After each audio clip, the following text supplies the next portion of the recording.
something like this. Against frequency.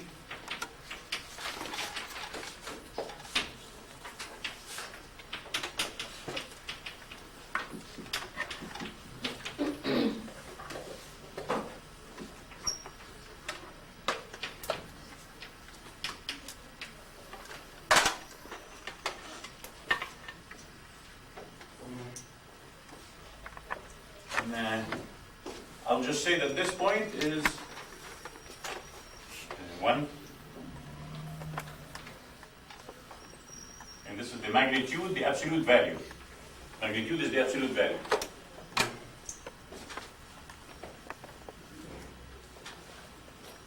So when the magnitude becomes 1, at this point,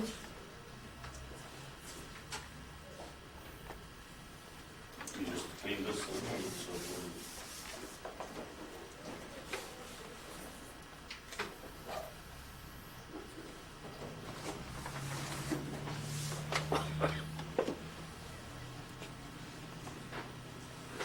When the magnitude becomes 1 at this point, then I can see a phase margin here.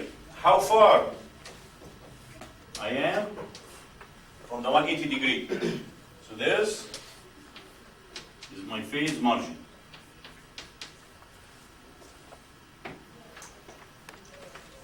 Okay. And this point is called cutoff frequency.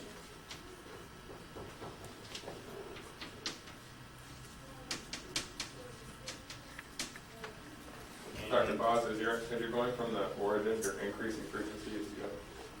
Well, like see, like we have this diagram is half of the picture, okay?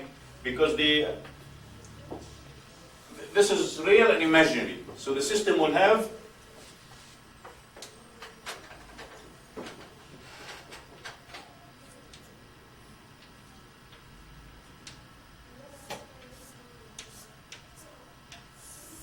the mirror image of it, okay? The mirror image of this. So, like the circle will go like this, and then this will intersect also here. So in the magnitude, I don't see this, okay? Now, one more thing now. Now, when I am at minus 180, minus 80, so I go from here at minus 180, and I go up.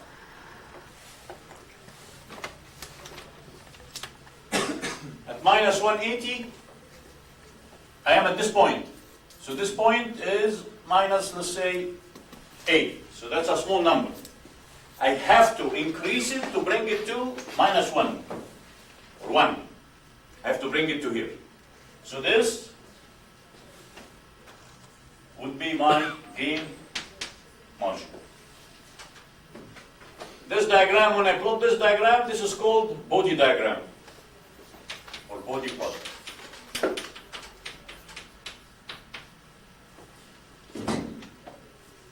Now, this plot is done for the closed loop system. And you make a big box like this, and then 10 lines underneath it. This is completely different than this. This is I am looking at the open loop. Here, after I do the closed loop. Okay? And after you do the closed loop, then you can look at these numbers. Now, the way that Matlab plots this in logarithmic scale, or dBs. dB. Okay?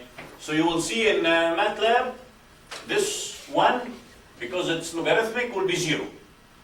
So I look at the 0 point in Matlab, and then generate from it the phase margin. I look at minus 180, and go from here to 0 to generate my gain margin. Okay? So now, okay, so that's one thing. Second thing that we did last lecture,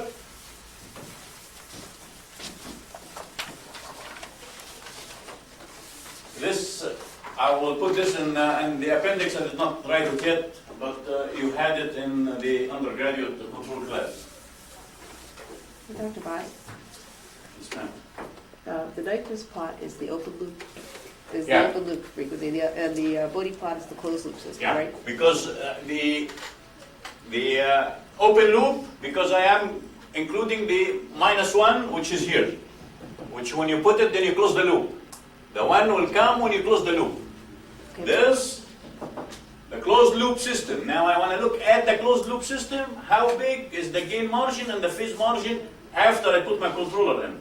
So when you, yeah, that's what I was wondering. I mean, eventually you want to compare the gain margin and the phase margin for the open loop compared to the closed loop, right? Yeah, But but you they're can get it different directly. units. You can get it here directly. But they're different units, right?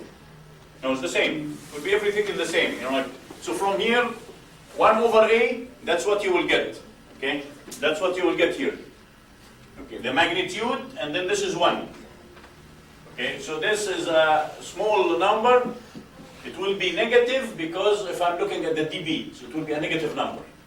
If I take the ratio to the 1, then this will give me my gain margin. Okay, now,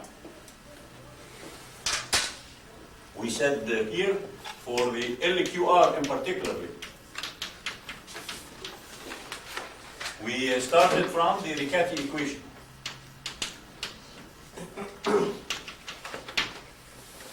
We said we have A transpose P, PA minus B, PB, half inverse, B transpose P is equal to minus Q. We did some manipulation here.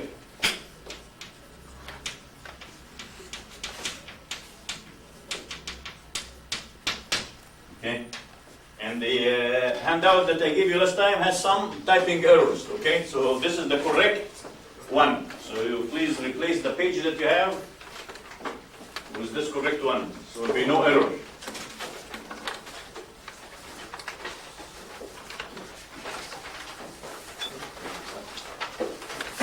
So after some manipulation, we found the following.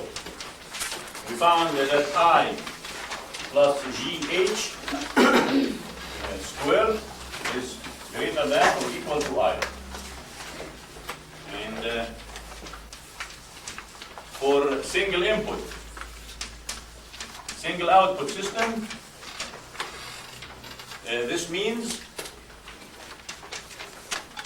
that I can rewrite this as 1 plus GH absolute value is greater than or equal to 1, or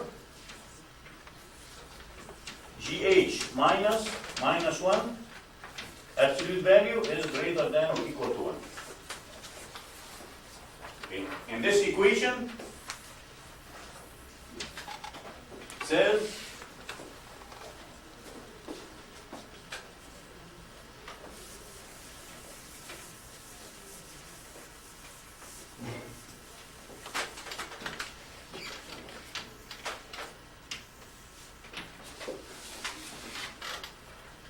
this is the vector minus 1.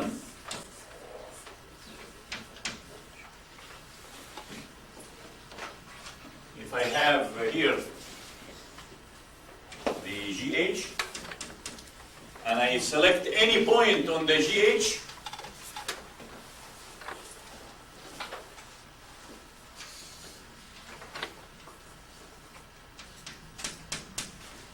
then the difference between these two vectors is this vector.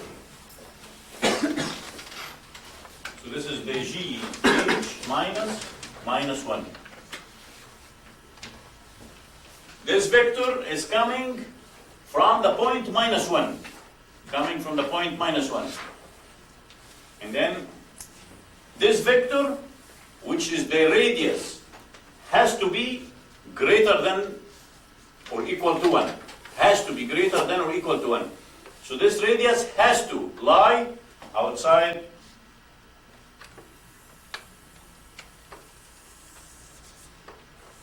this unit circle.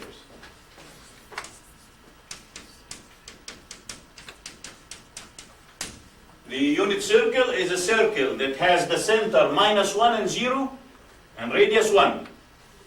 So this red vector has to lie outside this circle. So this is a zone which is not acceptable for an LQR. If you design an LQR, you GH automatically, without thinking, without anything that you do, automatically. The fact that it satisfies this Riccati equation, it will automatically put your GH curve outside this unit circle. Okay. So if this is true, then this is true. And my LQR will have its GH outside this unit circle, outside the unit circle. Okay. Let's look at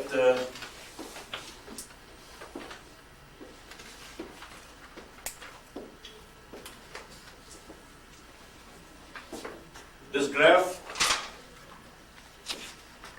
and I'm going to impose on this unit circle.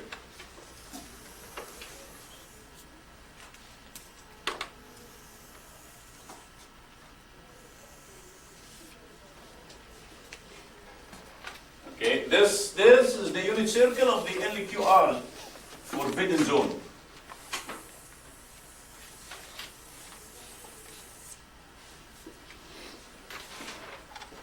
Now, what did we say about the phase margin?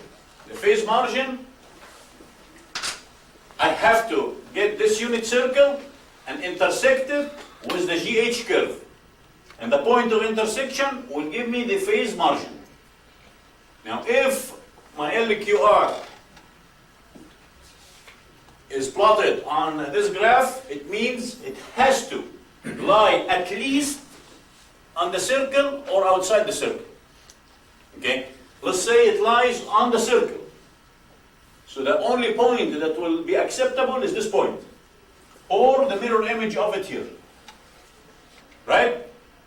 So now if it lies at this point, let's look at this side, and this side. What can we say about this triangle? All the sides are equal. This is 1. This is the radius of the blue circle, so it is 1. This point is on this brown circle, which is 1 away from here. So all these sides are equal. So if my LQR just by chance came on the unit circle, my phase margin has to be at least 60 degrees. But it will not lie on the unit circle. It will lie more and above. But the minimum limit, it is 60 degrees. So it has to be at least 60 degrees or higher, because it has to be outside the brown circle. Okay? Now we're going to make an example.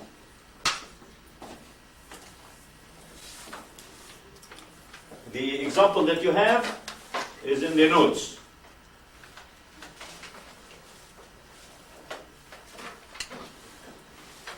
Which is example 6.3. 6.3.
gave you last lecture, or maybe the end of the lecture before it.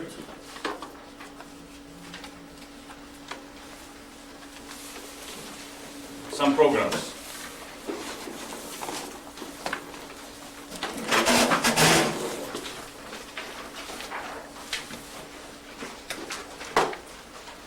Okay, this is the example 6.3 in the notes, which is again the spring mass system whose damper mass is 1, stiffness is 1, and damping coefficient is 1. So that's the A matrix. The B matrix is 0 and 1 transpose. And then I select R, the weighting matrix of the control effort is 1. The weighting matrix for the state is identity matrix. And then M is 1. M is 1. For the example that I did. Okay, forget about this Q. And then now I'm going to calculate the gain by the LQR command. I have the A and the B and the Q and the R. So now you calculate the gain of the LQR. And this gain should be the 0.4143.6818. So this is the gain KK. Now I'm going to do two things. I'm going to plot here the body diagram. I'm going to plot here the Nyquist diagram. Okay? So now the first part, I'm going to do the body diagram. So I have to look at the closed loop system. Closed loop system. So now my A, I subtract from it minus BK to get the closed loop system matrix. Now I'm going to plot the body diagram because this is the magnitude of what? I have the vector has displacement and velocity. So I'm going to plot the magnitude of the displacement. So I'm going to select here the magnitude of the displacement. So I'm going to select the displacement. Now there is D is equal to 0 because if you remember from the state space I have A x plus B u and the output Y is equal to C x plus D u. So D is equal to 0. Now look very carefully here to this command. I have the A closed loop, the B, the C, and the D. Now this is all state space. So I'm going to take the state space and transform it to transfer function form. Transfer function means numerator over denominator. The SS2TF is a Matlab command. It says put the state space into transfer function form. From state space to transfer function. This is very similarly what you see on the license plates of cars, okay? 2 means TO, okay? So you transform it from one form to another form. It's condensed form. Now I transform the x dot AX plus BU, Y, which is C. From here, I'm going to transform it to X over U. I'm sorry.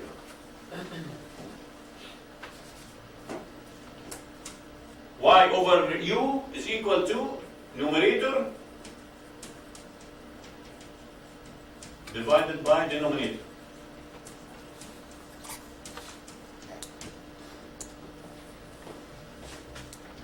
This in the time domain. This is in the Laplace or frequency domain.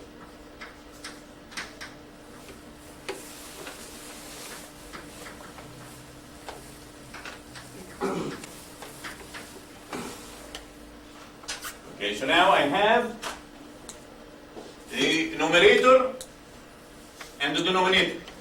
I want to plot this plot. You can give them directly to body plot, it will plot it for you. But you will not know what frequency. If you want to have control of which frequency that you're plotting the magnitude against it, you can say now here, have the frequencies ranging between -1 to 1. This is in log, so -1 means from 0.1 radians per second to 10 radians per second. So if you take the log of 10, with respect to 10 is 1. The log of 0.1, it's -1. Okay? So now I vary the frequency. If you don't add one more argument, it will take it the default, which is I think 50 points. You can put here comma, 1000 point. So you can, for this range, you can make 1000 frequency. So you have addition, degree of freedom here. You just say help, log space, and you will get the information on it. Now, I know the numerator and the denominator. Once you do this, you can print these two numbers. They will come as polynomials in S. They will come as polynomials in S. So this will be numerator, and then the polynomial is descending order from higher to lower. Higher to lower. Now Matlab will take the polynomial, substitute these values of omega, and then plot you this diagram. The plot of this diagram, you can do it like what I have here. So automatically will plot you these two graphs. Or you can have the gain and the phase. Why do I have this? So I can use another command which is very powerful. What is the gain margin and the phase margin? To get the gain margin and the phase margin, you need G and P and the frequency. And once you say this command, it will give you the gain margin, the phase margin, what frequency it happened, this at it, and what frequency it happened, this at it. Okay? So now, from here, I can get all the information, get this graph, and get everything on it. Okay? This closed loop, closed loop. Now, I can repeat it to the open loop now, Nyquist diagram. Nyquist diagram, open loop A, open loop B, and then the C and the D. Everything is open loop. I do the state transfer function, so now this will give me the G. I multiply it times the H. Okay? The H, I'm multiplying it times the numerator, because H is, the gain is constant. The gain is determined from here. So now I have this, put it in Nyquist, and get the Nyquist plot. This has to be super clear. This is closed loop, open loop, and the meaning of every one of these. Now, when you do the first one, you will get this diagram.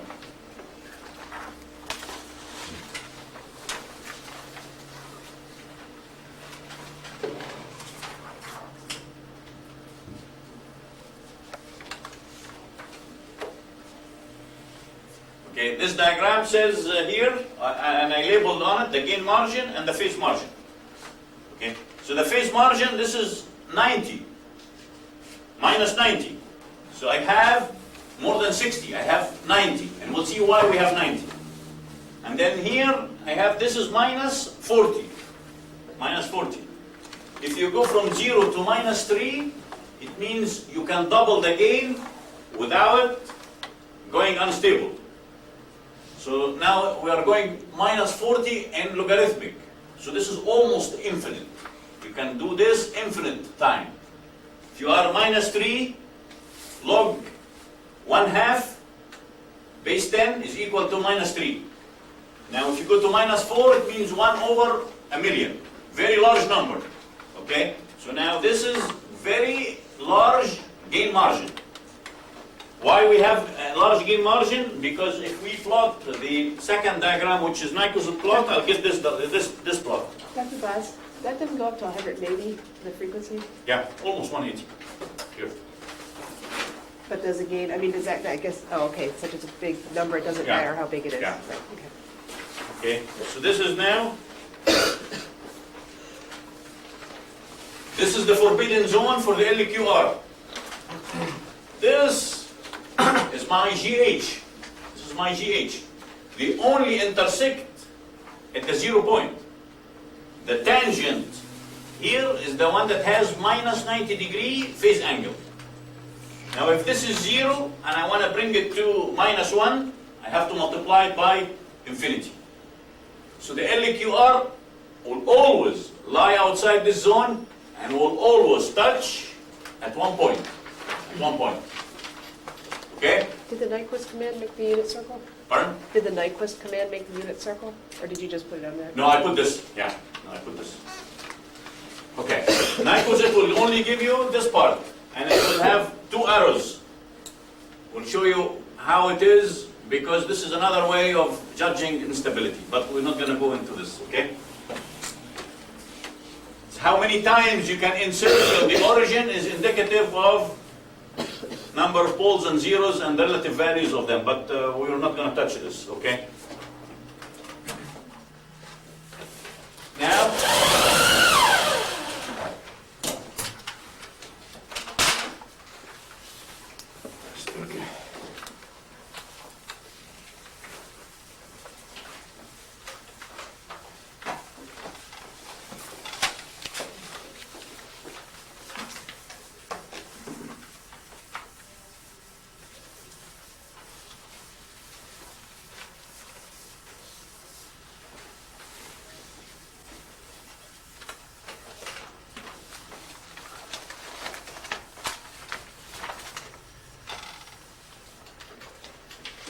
the LQR, we have the system,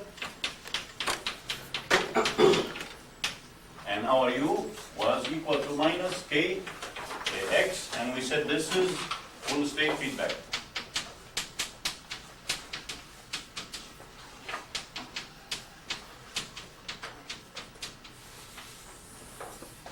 And this requires measurement of all states.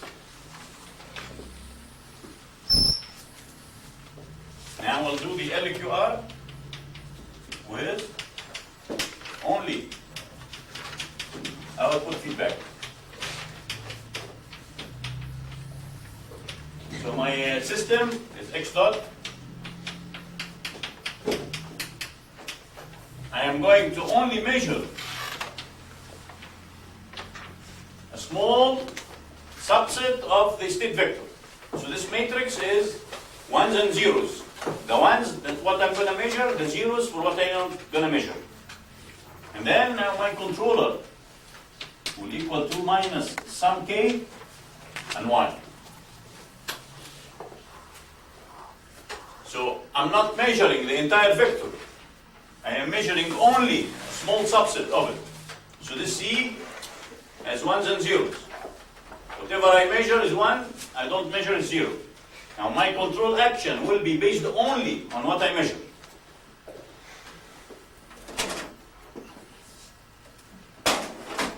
This can be good, it can be bad, as you will see.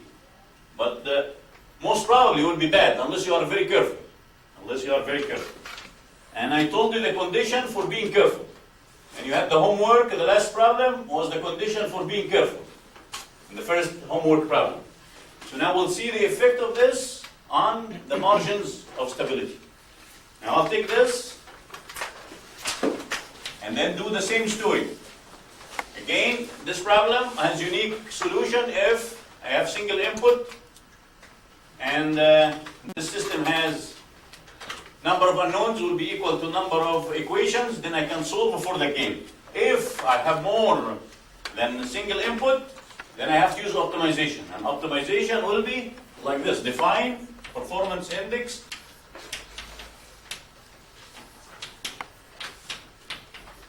Made again of the two components of the system that we have. The control action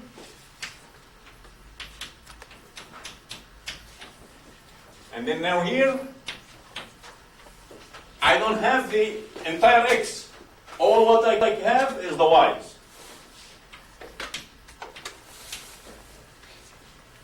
Okay, so now I can take from what we have here and put here. So now this will equal to 1/2 integral. And then I'll replace the Y by CX. And this will be X transpose C. And I'll factor X transpose here. and X here. So, and I'll have here C transpose Q and C. And then now the U is equal to minus K, and the Y will be CX. So that the U will be minus K, C, and X. And I have minus from here, so it will be plus. And I'll have C,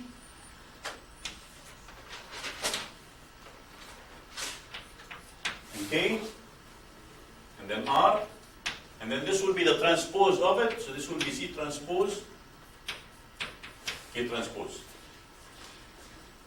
Now I want to do exactly what we've done in the LQR. I want to say for stable LQR / output feedback. The condition for stability is d by dt x transpose p and x is equal to minus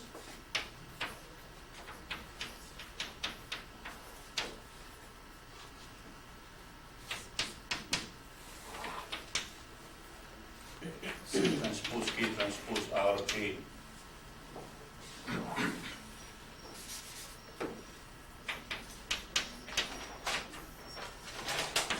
And X. Okay. Now, once we have this, then we guarantee the system is stable. Now, to do the cleaning of this, I can take this first and put it here. And when I put it here, then J will equal to 1/2 X node transpose B and X node. That's the first thing. When I take this and plug it here and do the integration, that's what we will have. Exactly the same as before. But unfortunately, I don't know all these. I don't know this and I don't know this. All what I know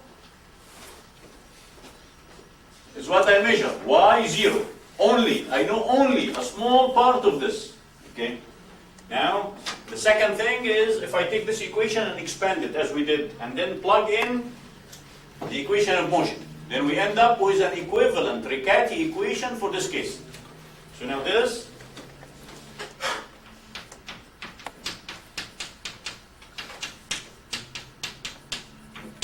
and this will equal to minus X transpose CQ plus C transpose K transpose R KC and X. Now I'll plug in the X dot. The X dot will be AX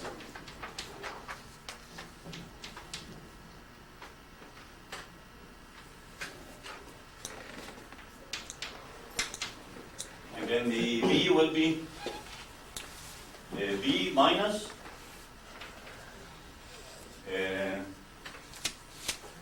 KC. And then I have X, and I'll take this X and put it here as X transpose. Okay, and then the same for the other one. We'll have X transpose P, and then the X dot will be A minus B K C and X. And this will equal to what we have here.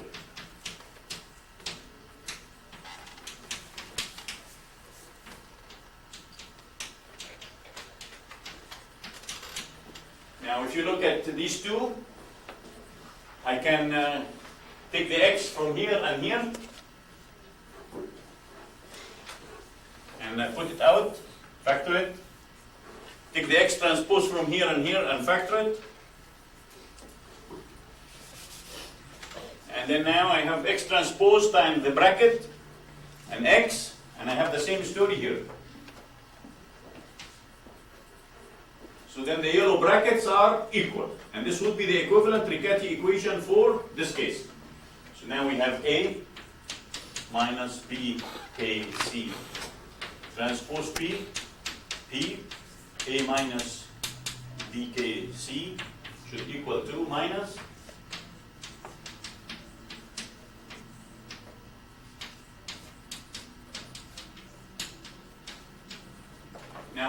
C is equal to identity matrix, then we have the LQR case. This will be A minus BK, A minus BK, Q, K transpose R and K. So if C is equal to identity matrix, above equation reduces to the Riccati equation for the LQR.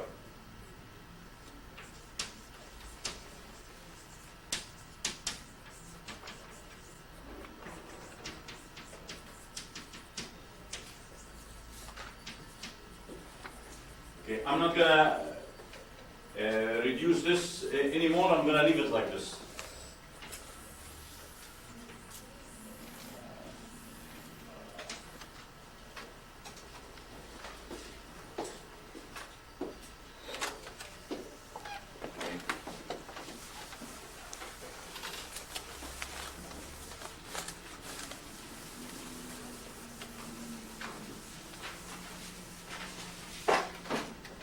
Now,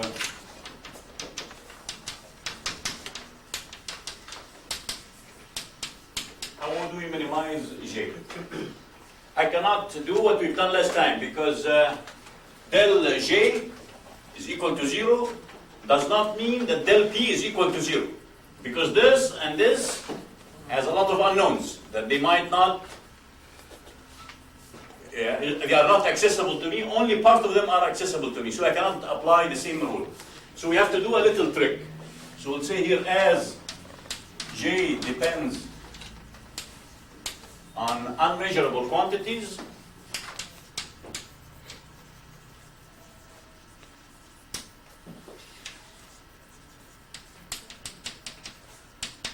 then we'll scale J. And I'm going to say J bar is equal to 1/2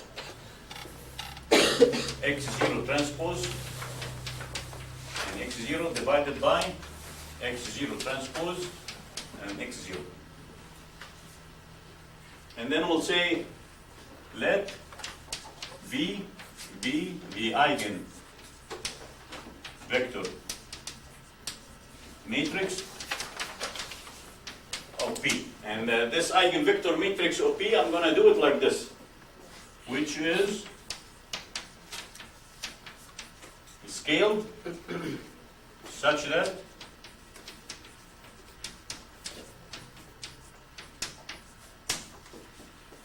V transpose V is equal to identity matrix.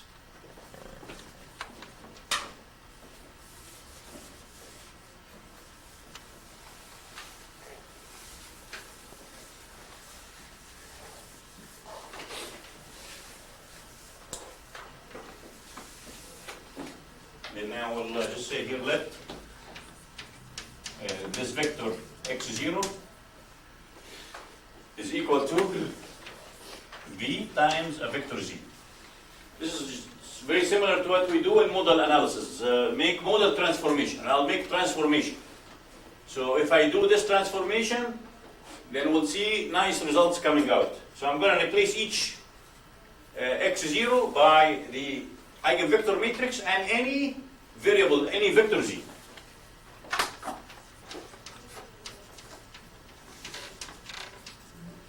So now the result will be J bar will equal to 1/2. The x0 in the denominator will be V times Z. The x0 transpose will be Z transpose V transpose. And the same in the denominator. Z transpose, V transpose, and then Z. I scaled the eigenvector matrix such that this is identity matrix. This is eigenvector matrix, and its transpose, which is also its inverse. So if I take this, multiply it times its own matrix, the result will be the eigenvalues of the matrix P.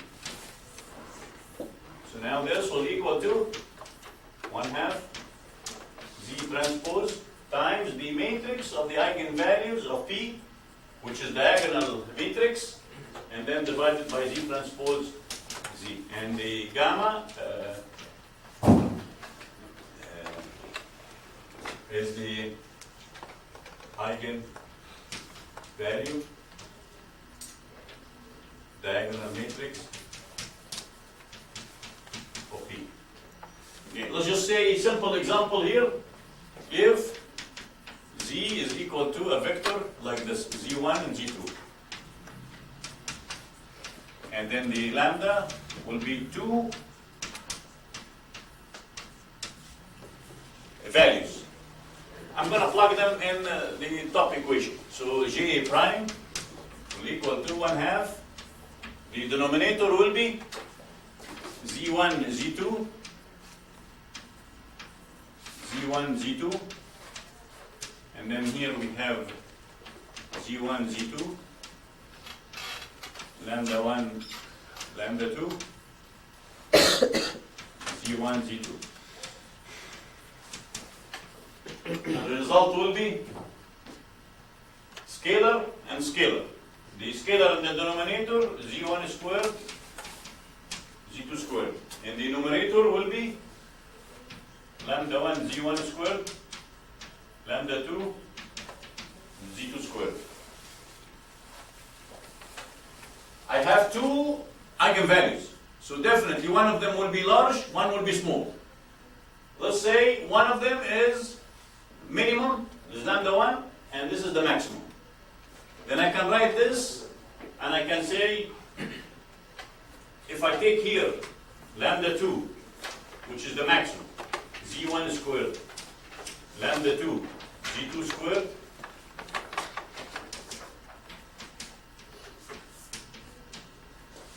then if lambda 2 is the maximum, what can we say of this fraction compared to this fraction? This has to be larger. So this has to be like this, or equal.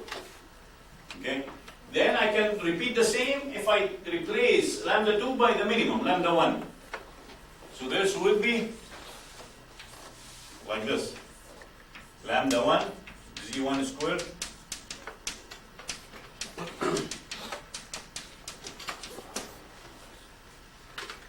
Now the two parentheses will cancel out. And this last ratio will equal to lambda 2. And what is this saying now? That J prime, which is the scaled performance index, is bounded from below by the minimum eigenvalue and from above by the maximum eigenvalue.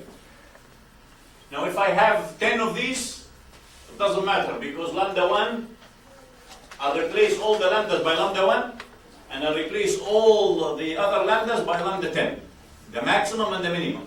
This inequality will still hold. Now what I want to do, I want to minimize this. I want to minimize this. To get the worst case scenario, I'll take the maximum value and minimize it. So if I'm in the maximum value is minimum, then definitely the minimum is minimum.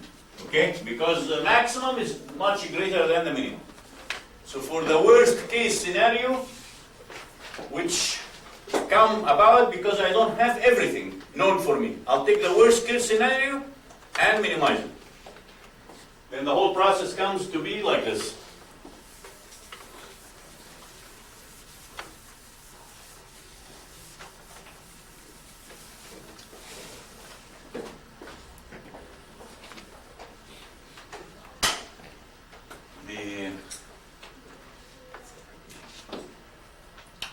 Design now problem of the gain of LQR with output feedback.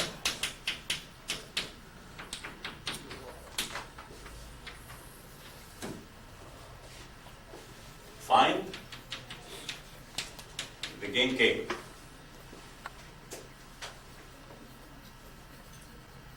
Two, minimize lambda maximum of T, where T satisfies this equation, this Riccati equation.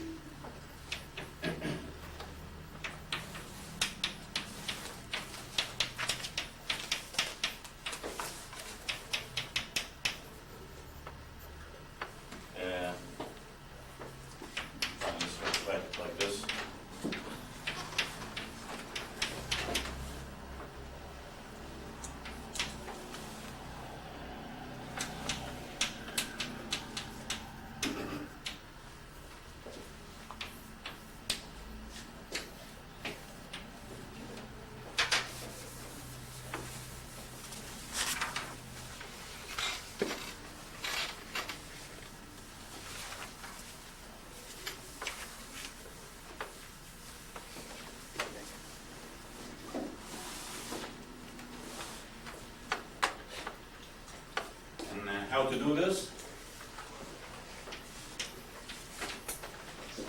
I'll input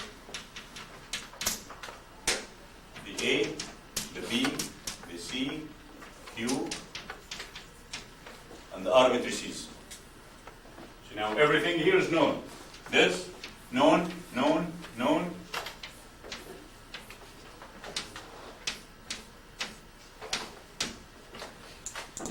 This equation has two unknowns, K and P. So now,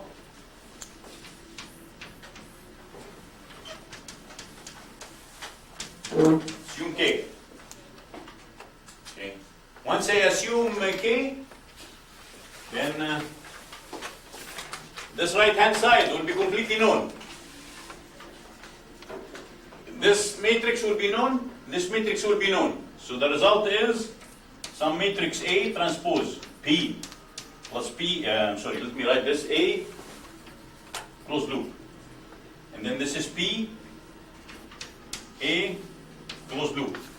And this will equal to minus some matrix, positive definite, Q bar.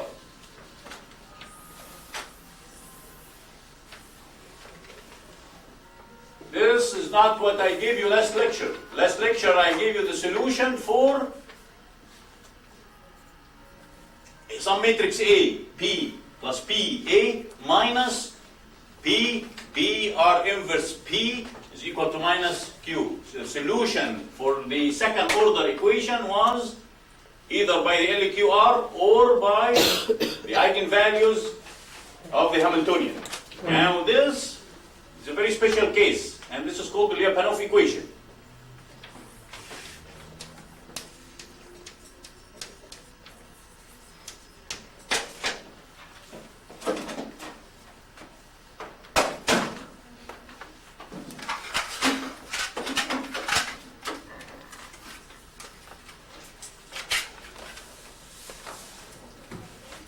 I'm going to leave it like this.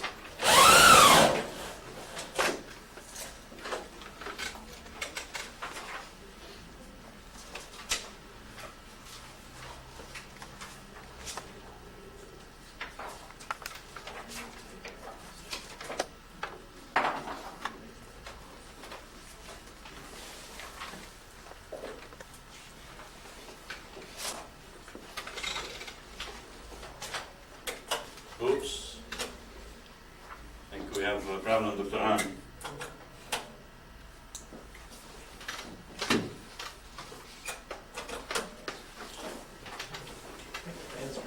Huh? Let's see if we can.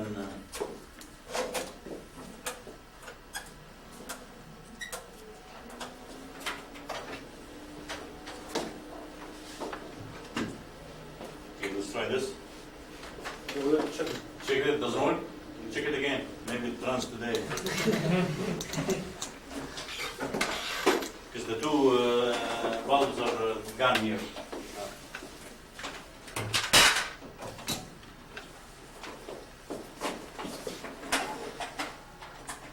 Fantastic. Yes, sir. Thanks.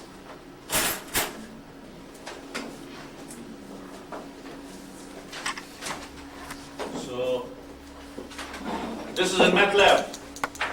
This is Matlab. So in Matlab you say, find me the solution of two matrices A and C using this command, LA, LY, AP. But all of them should be lowercase.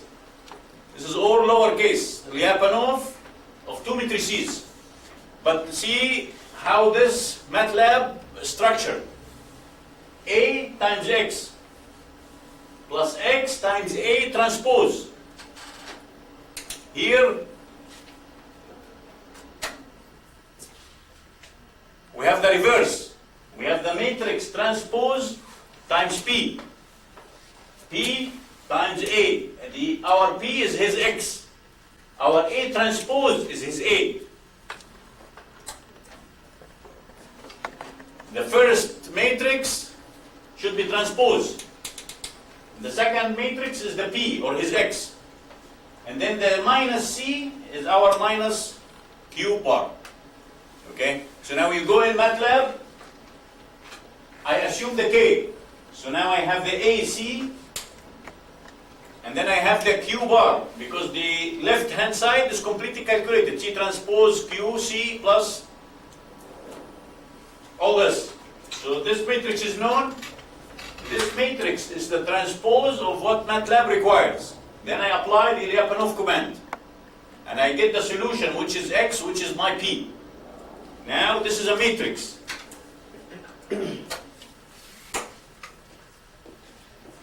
Assume K, and then find P using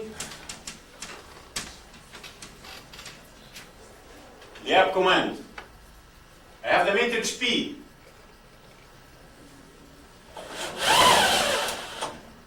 Then I go find its maximum eigenvalue. Maximum eigenvalue.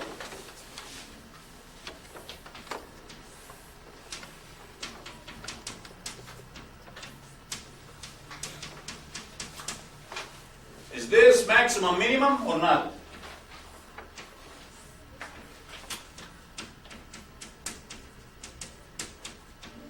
Yes? We're done.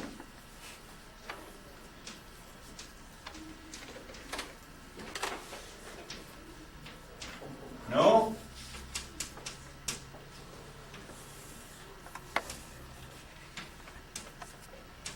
I go and vary my gain matrix K, and then repeat. Okay? Now this is the example that I'm going to show you now. The example, you have it in the notes.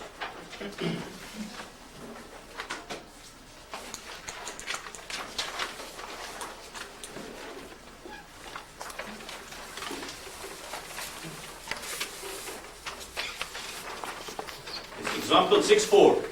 Example 6.4 in the notes.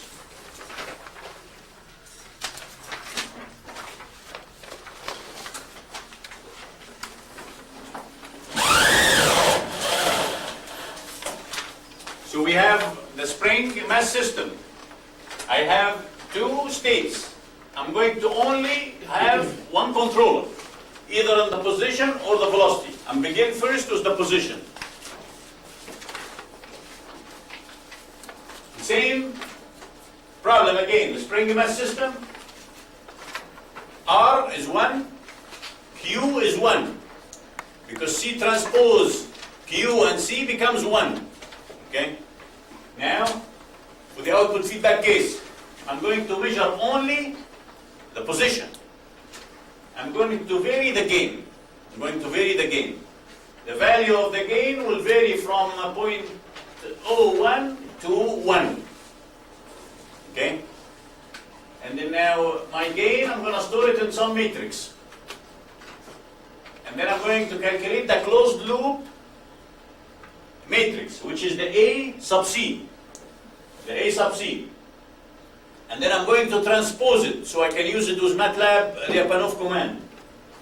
And I'm going to calculate the right-hand side, which is C transpose QC plus CK transpose RK. Now, I'm all done. Then go to Matlab Lyap command, get the matrix P, get the maximum eigenvalue of it. And then find, plot it, and then find where it is maximum, find the minimum of the maximum eigenvalue. And then now I'm going to calculate the response. I can calculate the response like this, or put it in Simulink to plot the response. And then compare it with the LQR, which we did before. And then now we plot the results.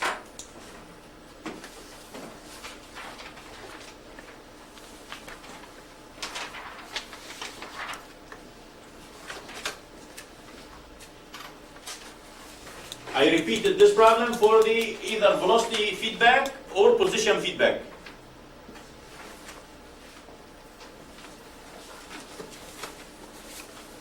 The top graph, the horizontal axis is the gain. Then the vertical axis is the maximum eigenvalue. I want to minimize the maximum eigenvalue. So I'm going to select the gain that will minimize the eigenvalue, the maximum eigenvalue. For the position feedback where C is 1 and 0, the minimum is 0.28. When I use velocity feedback where C is 0 and 1, that's the minimum. Take it and put it in Simulink, that's the response.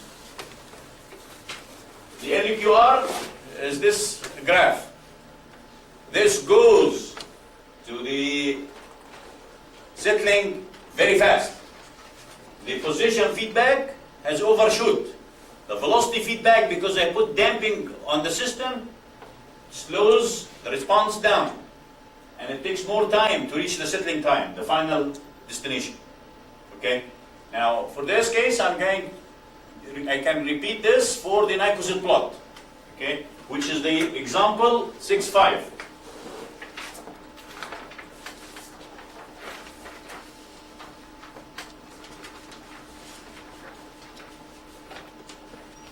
You will see this. This is needs good eyesight because the grid is in the background, huh? But you can see it. Okay, so this is exactly what we did for the pure LQR. Okay? The velocity feedback stays like this. There is no loss of the gain margin or the phase margin. Why? We proved it in the beginning of the course. If you have co-located sensor and actuator with velocity feedback, everything is stable. Everything is stable. Okay? Now, if I put position feedback, I start losing robustness. I'm no longer outside the unit circle. I'm inside the unit circle. I have lower phase margin than what I had with the LQR.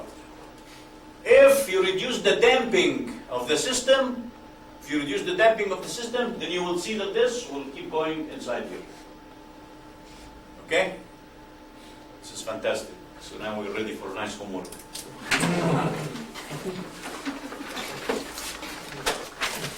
Yes, sir. So you'll have Jay Leno tonight with the homework.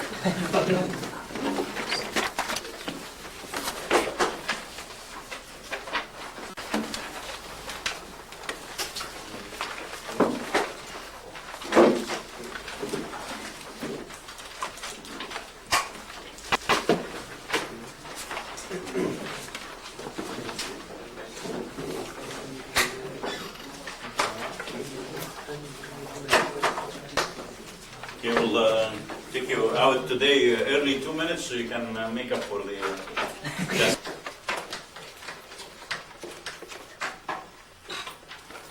And all this topic again is the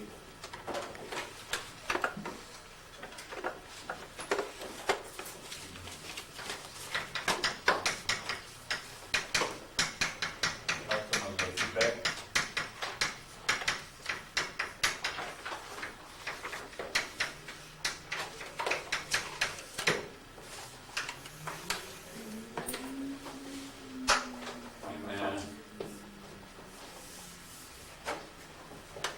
Done.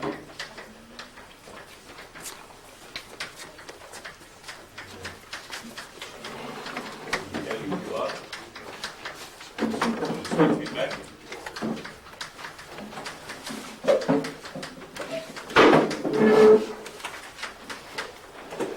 And there's output feedback.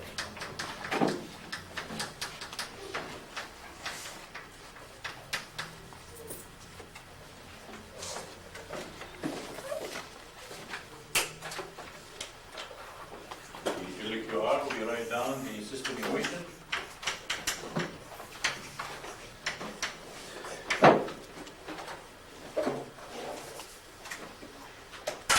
X dot VU. And then for the full state feedback, the control.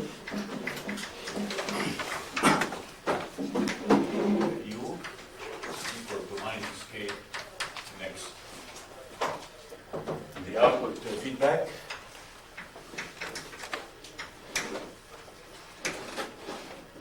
U is equal to minus K and Y, where Y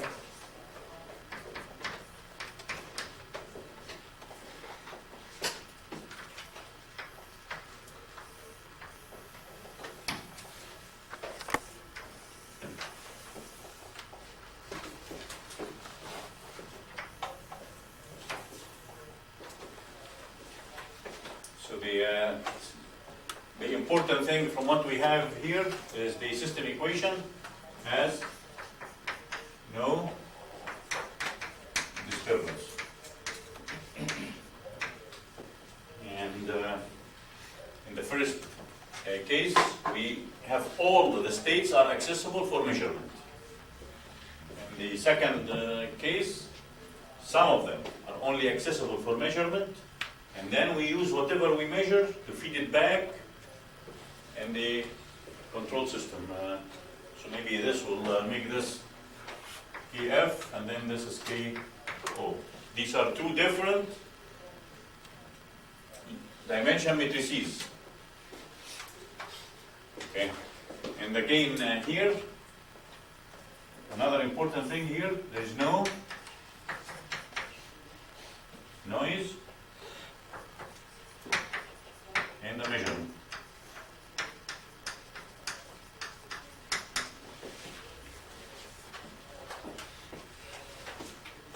So this is very ideal case. There is no disturbance acting on the structure or the system, and there is no measurement noise.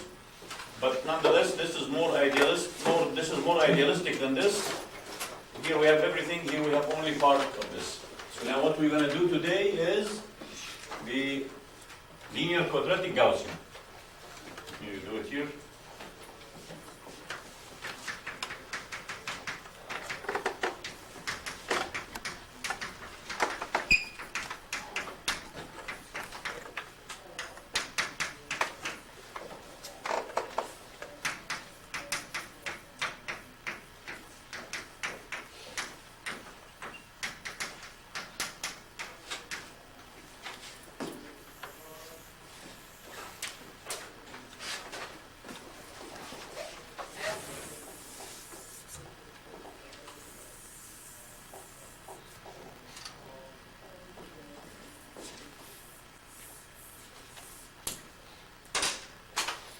Here we have our system equation.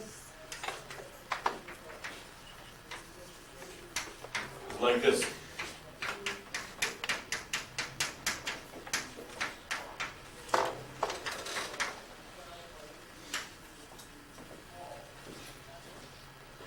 So at some location of the system, we have disturbance acting on the system.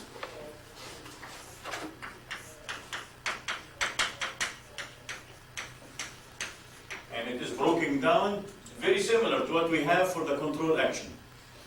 Some locations and the control force. Some locations and the disturbance acting on the system. Okay. Then the second.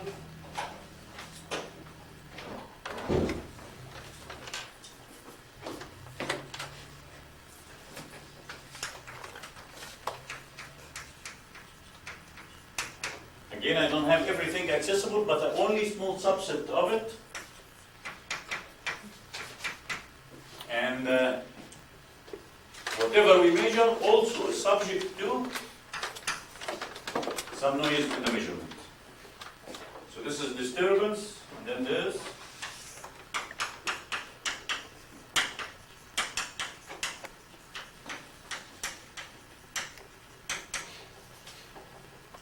Okay.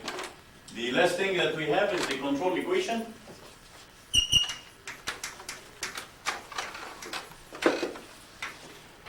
U is equal to,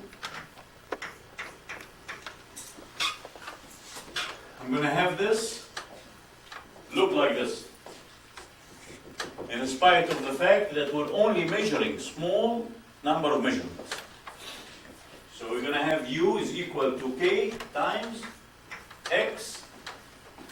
But because I only have a small number, I'm going to make this X, X hat, which are the estimates of X.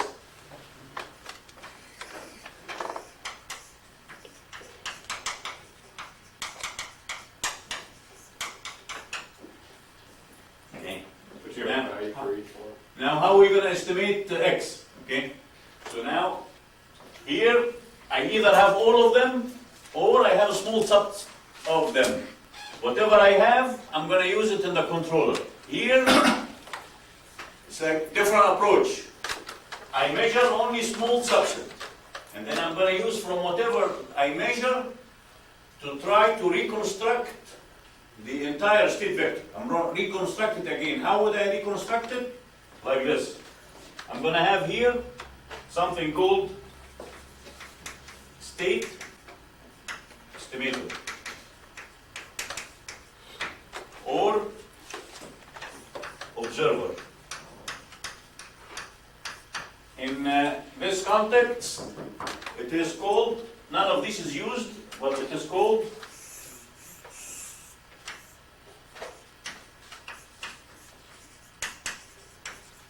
Kalman filter. All of them, they mean exactly the same. Now I'm going to reconstruct this like this. I'm going to have x hat dot is equal to ax hat plus bu. Okay. Now these are the estimates. These are the real state vector. Now the estimates are not exactly the same as the real state vector. And to make them look the same, I have to do some correction. And the correction will be done like this.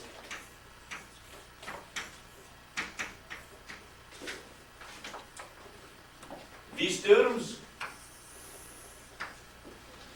look exactly like these terms. And then now I come and have some correction.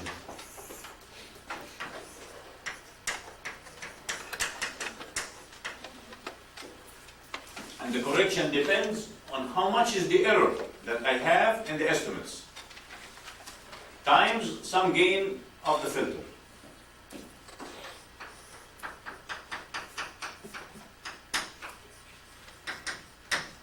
So these two terms, I'm sorry, this term is the measurement estimation error, or the error in the measurement and the estimated measurement. So this is error. Okay. Now, so now the difference between these two are should be very clear. Here I don't have disturbance, or I don't have noise. I don't have all the states. I don't use the output states. I use the entire estimated states based on a fictitious model that I'm going to call it the observer or the state estimator. I have small number of states. I'm going to estimate the remaining part, or I have small measurements and I'll try to observe the performance of the system by this equation, okay? All what we have here is hardware. This is the real structure. This is software. I'm going to put this inside the computer. So we have to be super careful when we use something like this. You have to be very careful. Because I have to have this gain very high. Very high. Because I want this software to run after the real system and try to capture the dynamics before it's too late. Before this number can be very high or very large error. I want to make the period between the large error and the small error as small as possible. So now I can capture all the dynamics of the system. There are special classes of these estimators. They're called, well, we don't have to worry about it, but there are some special classes that make this very fast in the digital domain, so we can catch this very fast. All I'm going to cover in this class is continuous time domain. So anyway, I have to be very careful when I design this. Now, what we're going to do is special class of this system, which is this. Gaussian. And the Gaussian applies to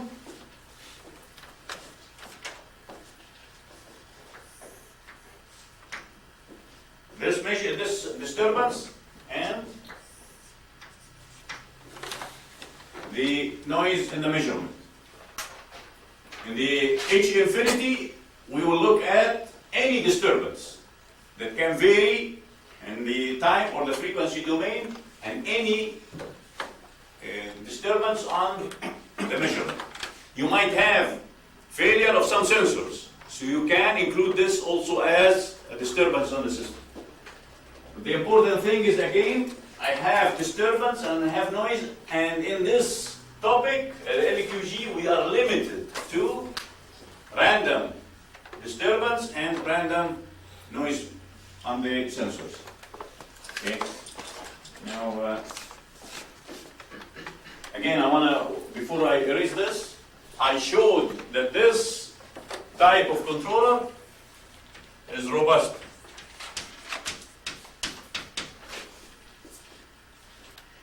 If we use this, then we start losing robustness unless we have the velocity feedback with collocated sensors and actuator. So here we start losing robustness.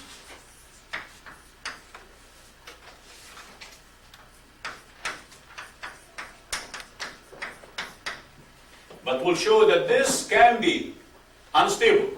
If we are not very careful.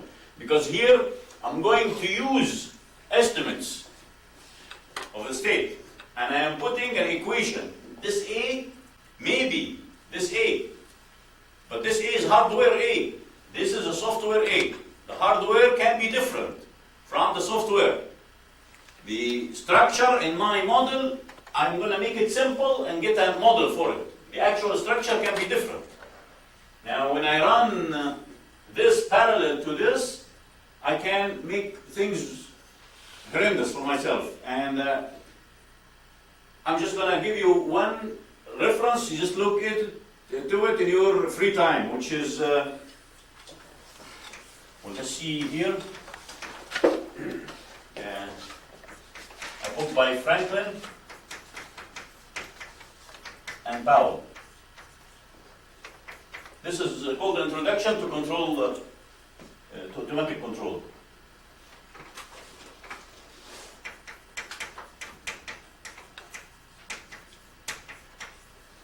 And just look at chapter 7, which is state space.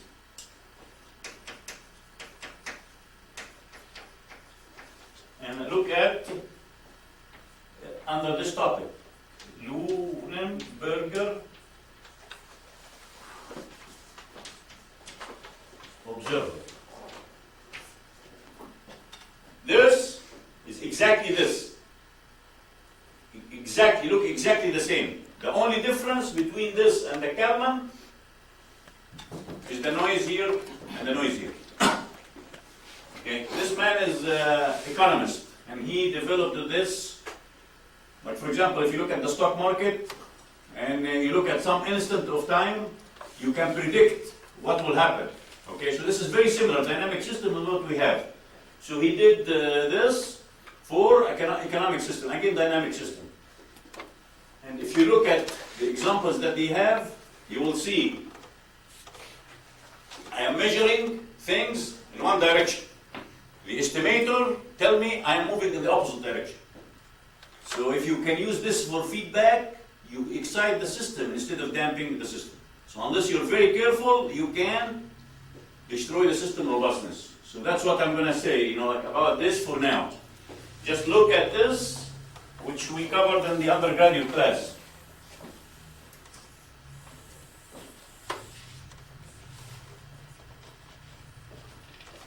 Okay. Once you have this, then you can, for example, if I'm measuring the position and I'm estimating the velocity. In the beginning period, the velocity that I estimate will be opposite to the velocity that I have. Which means when you feed it back, you have negative, instead of negative damping, you have positive damping. So you push the system instead of putting the brakes on it. So now, because of this, all this loses robustness. And we'll show how it is, and then we'll try to modify it by the fourth topic, which is LQG / LTR. So the bottom line of all this is, it is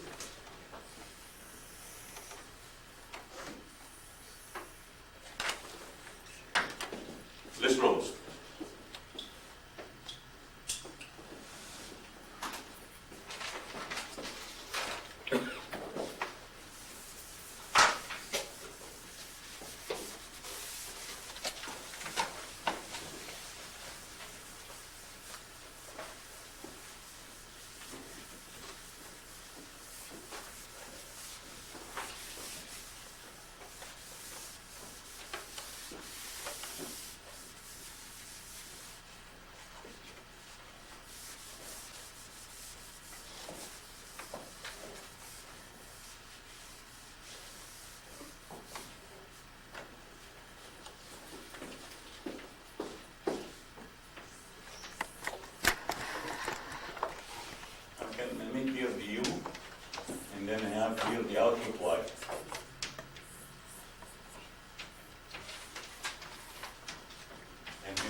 more thing here to make it very general. And I'm going to add here plus R. Plus R. And the vibration again, this is 0. Vibration control, this reference R is 0 because what I'm going to have the structure follows output 0. Y is equal to 0.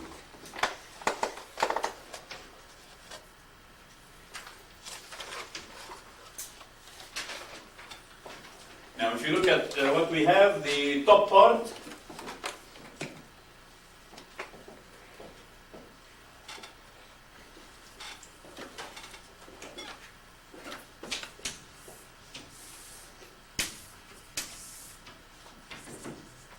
this is all hardware.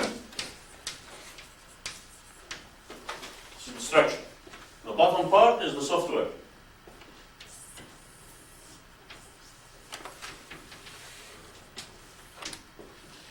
So whatever I have from the measurements,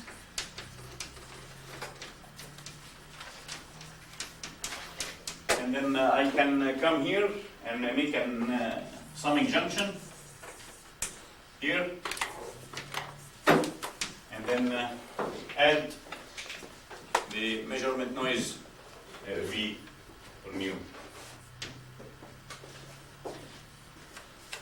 So this is the disturbance. And the noise.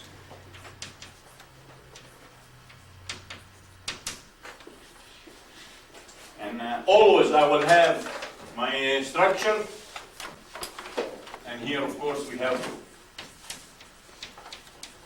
sensors, and here we have the actuators. So whatever signal that you have from here, 0 reference, I send it to the actuator, take the actuator, control the hardware of the structure, measure the structure response, and then take this signal, because the noisy thing in the measurement, I take it and feed it back to the filter. Now the filter will give me along with the U. So here I have Y and U, and from these two I'll generate the X hat. So I can transform this equation to the output X hat. Now I'm going to use the X hat with full state feedback K, and it is negative, and then add to it R. So now you have two banks, one structure and then one the software. If I'm using digital controller, then I have to worry about how fast I am sampling, because how fast I am sampling and how fast I am integrating this equation can cause a lot of problems. Okay. But anyway, this is again, you can take one full course on kernel filter. And what I'm going to do again, as we did in the LQR with full state and output feedback, we did everything with P constant. P was not time variant. And the same approach, I'll use it here, so you can also look at how to determine K and L optimum at steady state condition without any time dependence. Any questions? Okay.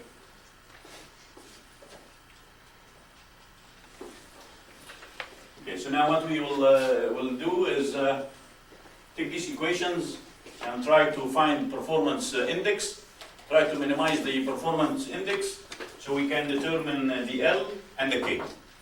But we'll see first, very important principle for the design of this type of systems. Because here I have two things I have to worry about: the control gain of the controller and the gain of the filter. Mary? A, B, and F are in the structure, then C is right before you hit Y. Like C is somewhere right as sensors are. Yeah, it's like here, you know, like this is ideally X. Everything is moving. Okay, but I'm not going to measure all of them, only small number of them. So the structure is very big, but I only have one sensor, for example. So I'm not measuring all the deflections, But only one. If you're putting them in the flow diagram, then A, B, and F go inside structure. This block is this block. Yeah. Oh. all this.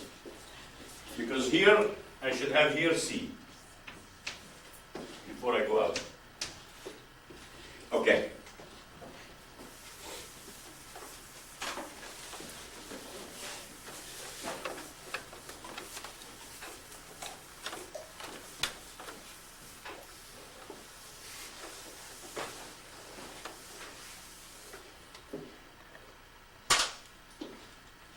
So the first thing I'm going to take these equations and plug in here. And before we do this, we'll just define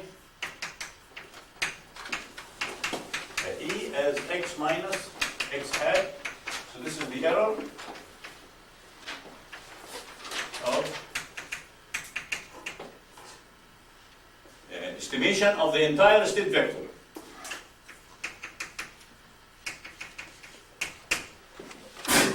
So this says now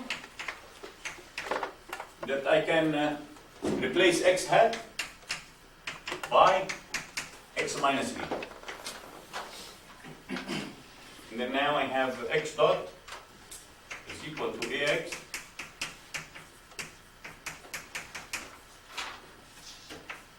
and then start now substituting things. So this would be minus b k x hat fw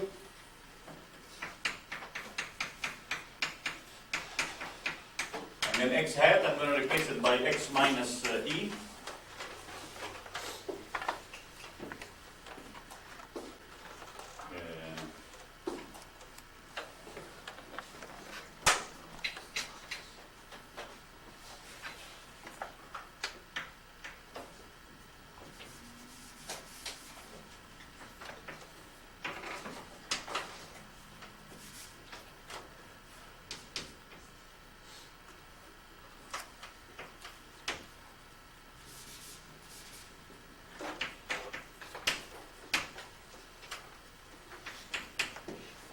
Okay, let me screen this again. So we'll have plus b minus k x minus e plus r and then plus f w. And then I'll group the x's alone. So this would be k minus bk and x plus bk and e minus, plus bk br f dot. And this would be x dot.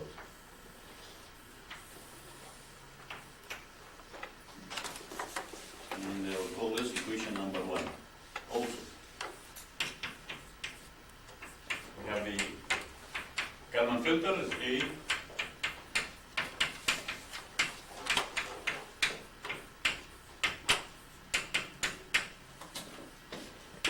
so now I'm going to same story, replace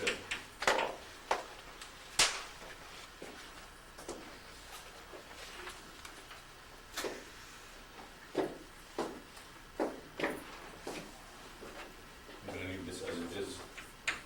And then here is L, and then the Y will be C and X plus, and then the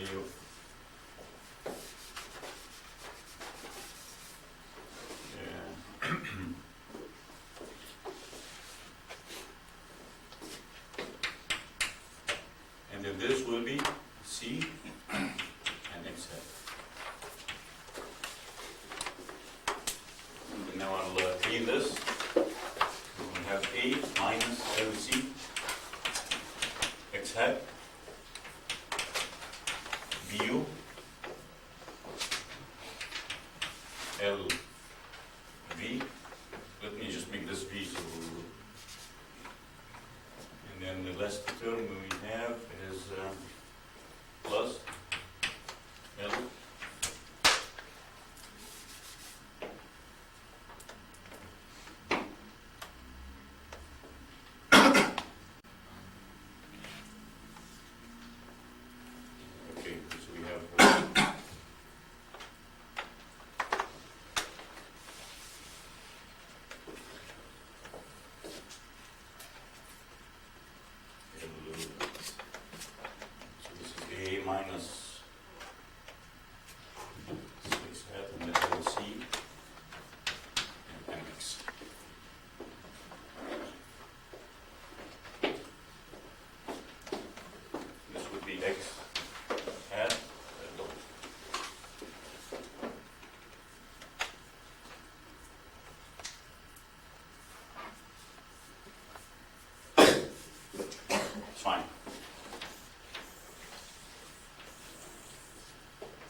this is 2.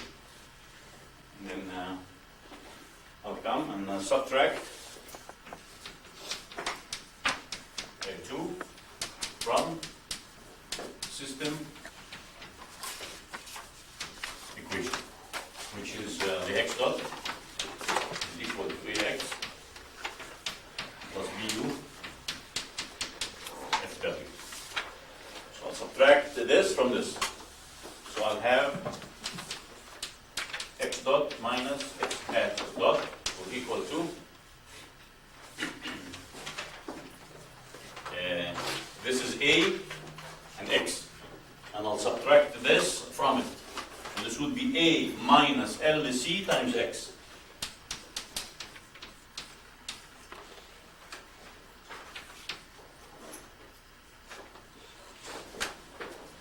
Okay, so this is from this term and this term.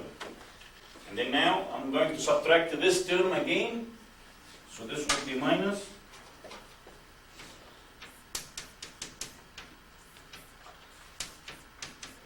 x hat. And then this term and this term will cancel out, and what's left is fw.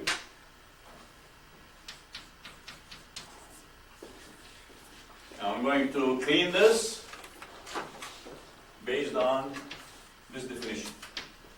We define the error, which is the state minus the estimated state. So this would be the error dot. And then now I'm going to factor this matrix out.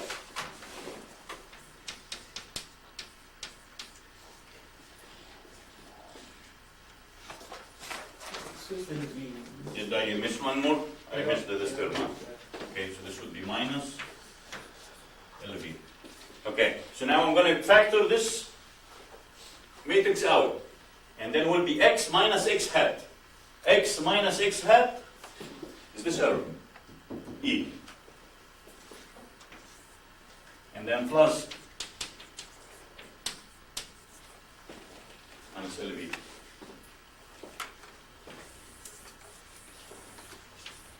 And this is equation 3.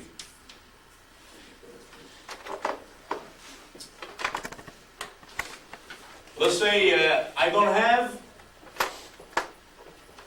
disturbance, W. I don't have noise in the measurement, V. So if I don't have these two, then we have simple case where everything is nice and clean, and the result is E dot is equal to some matrix E.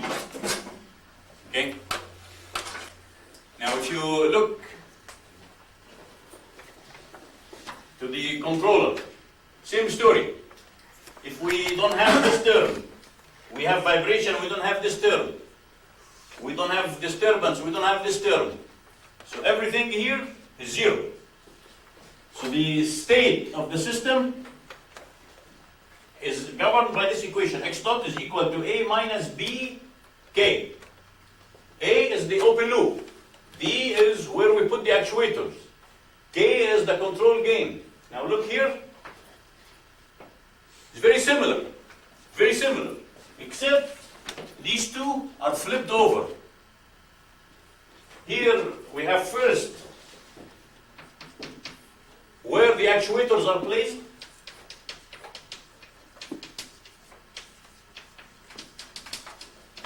And then followed by the control gain.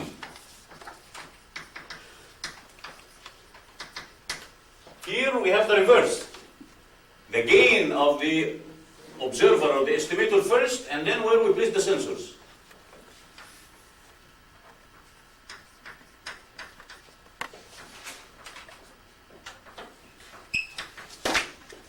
And we'll point this out later on.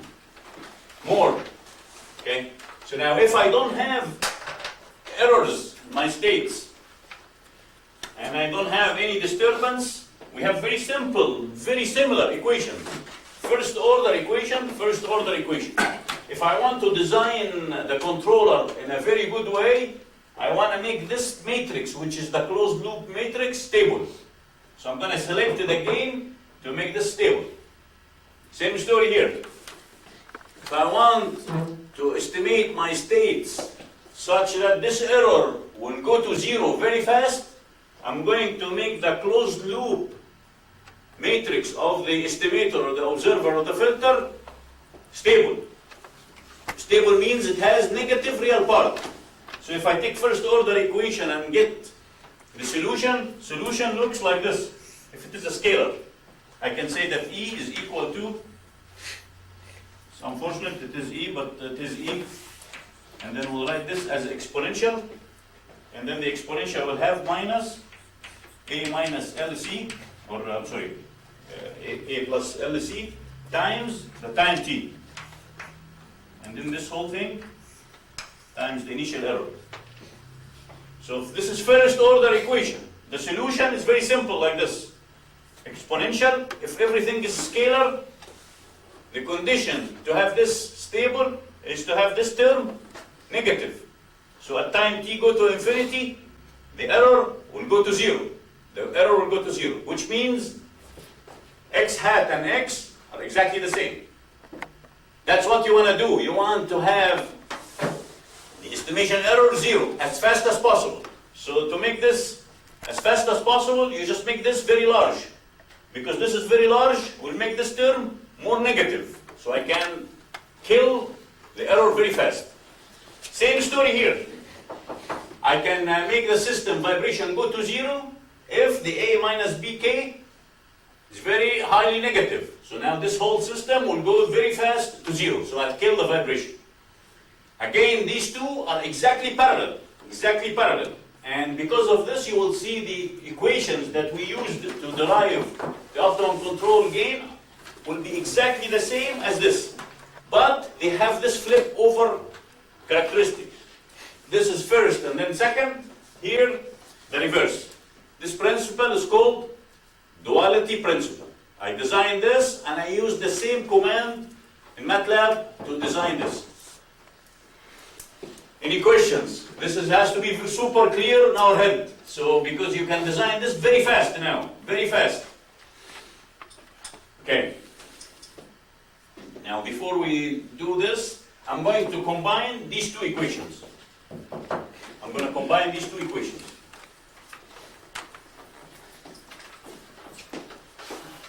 Okay,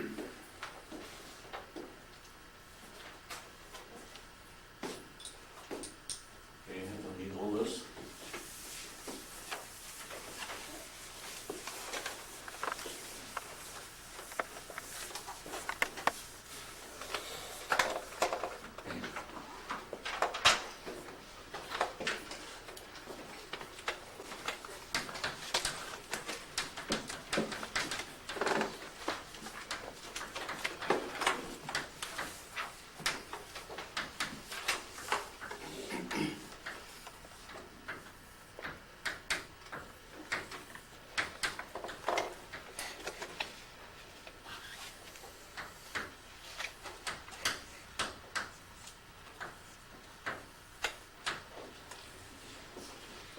Okay, the first equation is here, so it has A minus Bx here.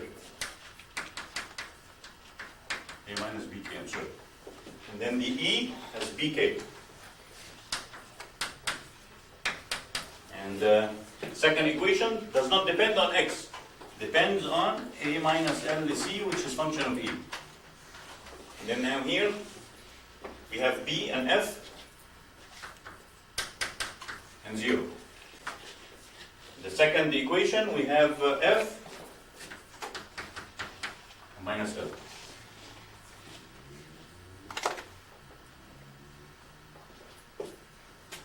Now, again, if we look to this from a vibration point of view,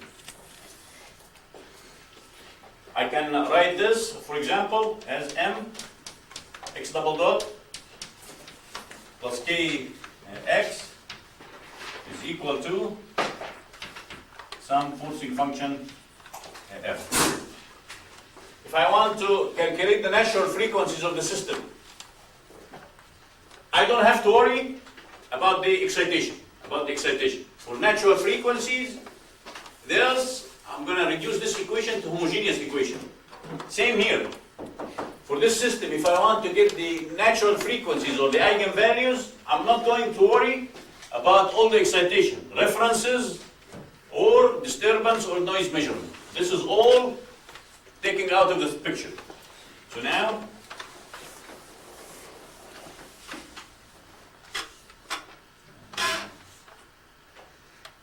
I don't need this, I think.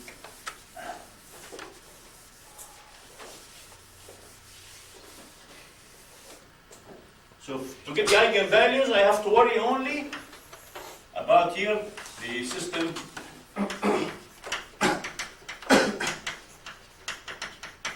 matrix. Now if you look at this system matrix, it has the closed loop of the controller, the closed loop of the observer or the filter.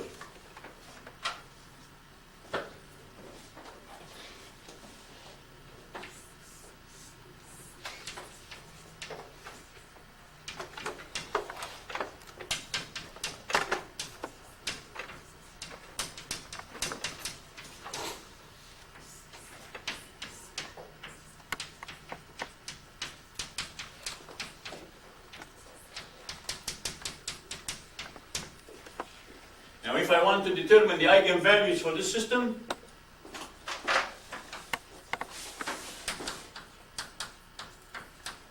then I have to get the determinant of SI minus system matrix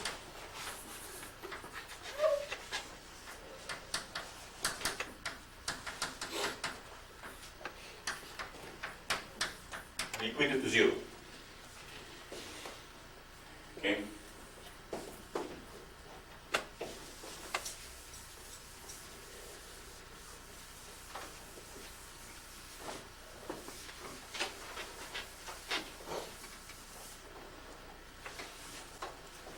Now then the SI minus the system matrix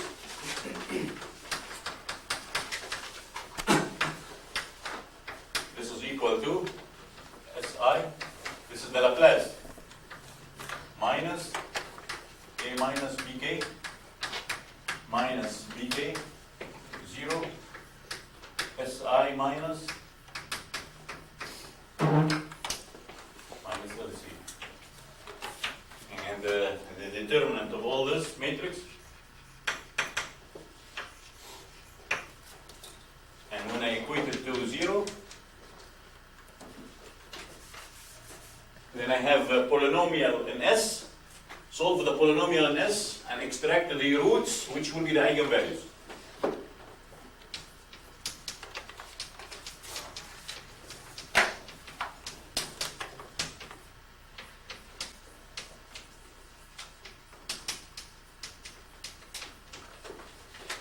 Let's now look at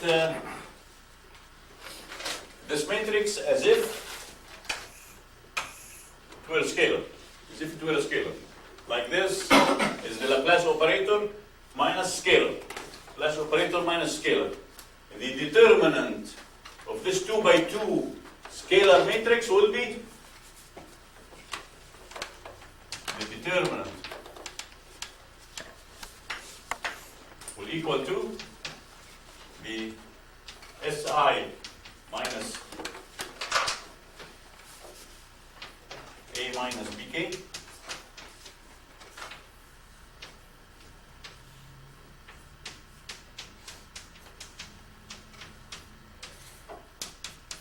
this is equal to 0.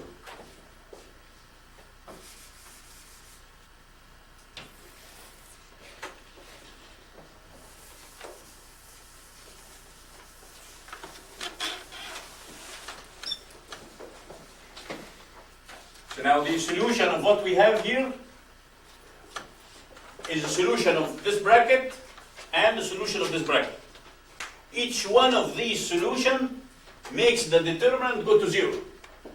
So if I design my controller alone, I will satisfy the characteristic equation of the system. If I design my observer alone or filter alone, I'm going to satisfy the equation of the system, because the roots of the characteristic equation of the observer are what makes this bracket go to 0. So when I multiply it by non-zero, the result is 0 and it's valid. Same story here. If I design this alone, the roots of the controller will make this term between bracket go to 0, will make the entire equation go to 0. And this statement is super important. I can design this alone, and I can design this alone, because when I combine them, both of them will satisfy this equation. And this is called separation principle. Now, if this is not a scalar, same story will apply. We'll just modify these two terms and make here the determinant of this times the determinant of this. And let me just put this.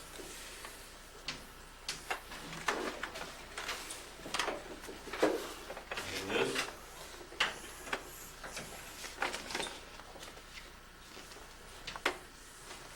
And this would be the characteristic.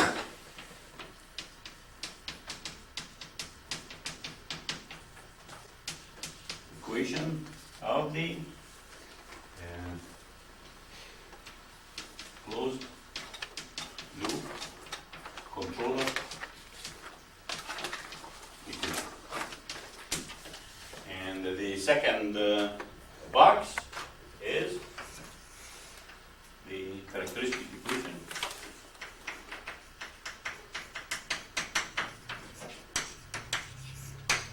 of the closed loop observer or state estimator or Kalman filter equation.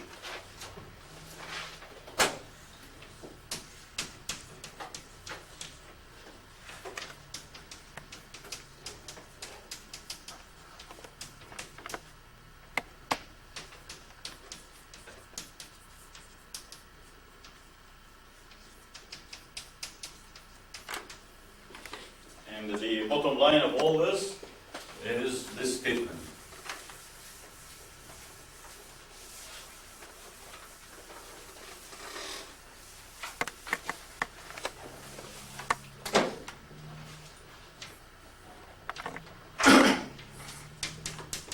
Summary of all this.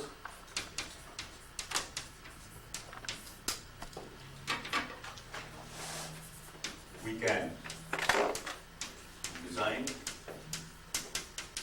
maybe a controller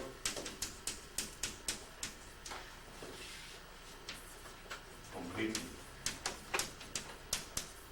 independent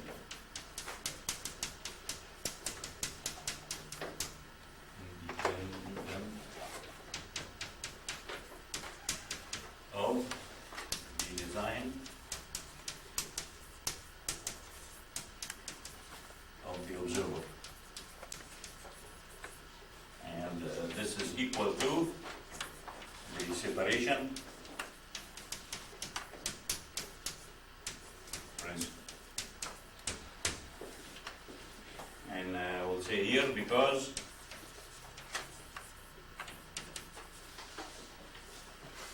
the eigenvalues or the poles of the observer, the poles of the controller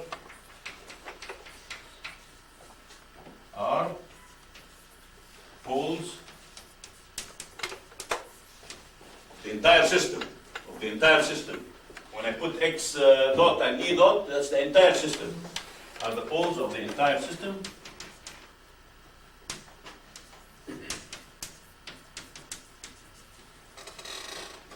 Plus also the poles of the observer are also poles of the entire system.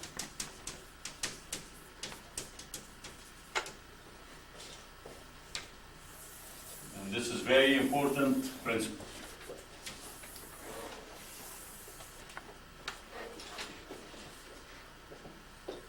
Okay, now what we're going to do is look first at design of the observer or the Kalman filter.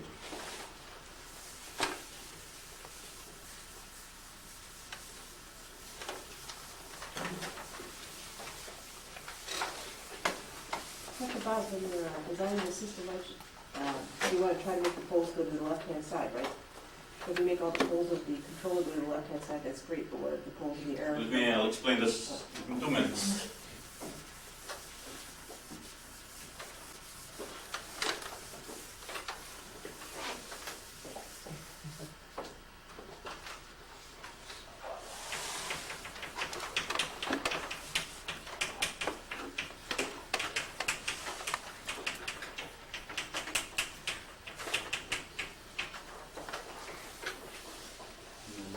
Equations. People that came late, some notes.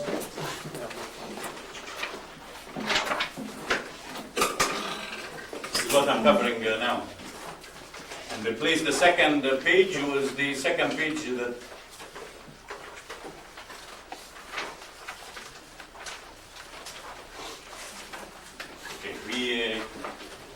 found out that the following equation. We have x dot hat is ax hat plus bu plus ly minus y hat, which is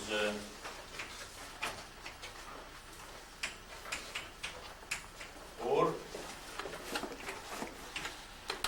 we can write this down as E dot is equal to A minus LC and E plus F minus L, and then we have W and B, and this we'll call this E dot, and then we have A O, which is the observer, plus D prime, and this we're going to call it omega.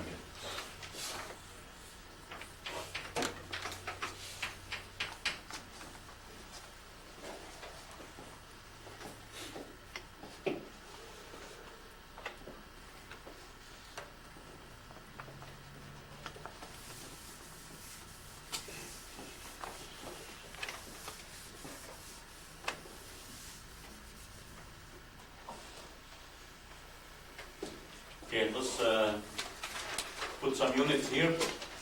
This is n by n. And this, we're going to call it p by 1.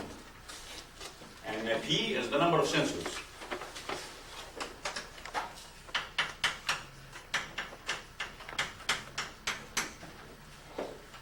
Okay, now this E dot is the difference between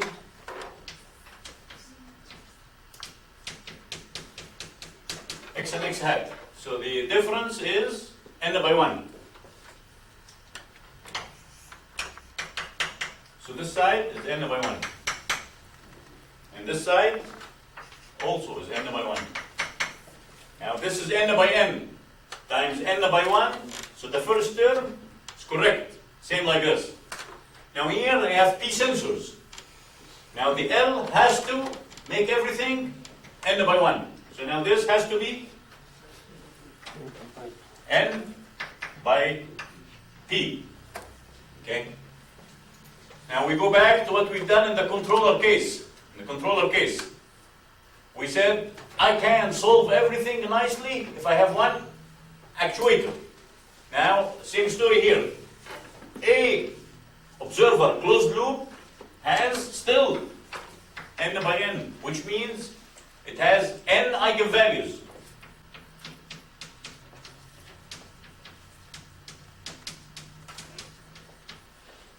So if I put the n eigenvalues in some location, I have n equations.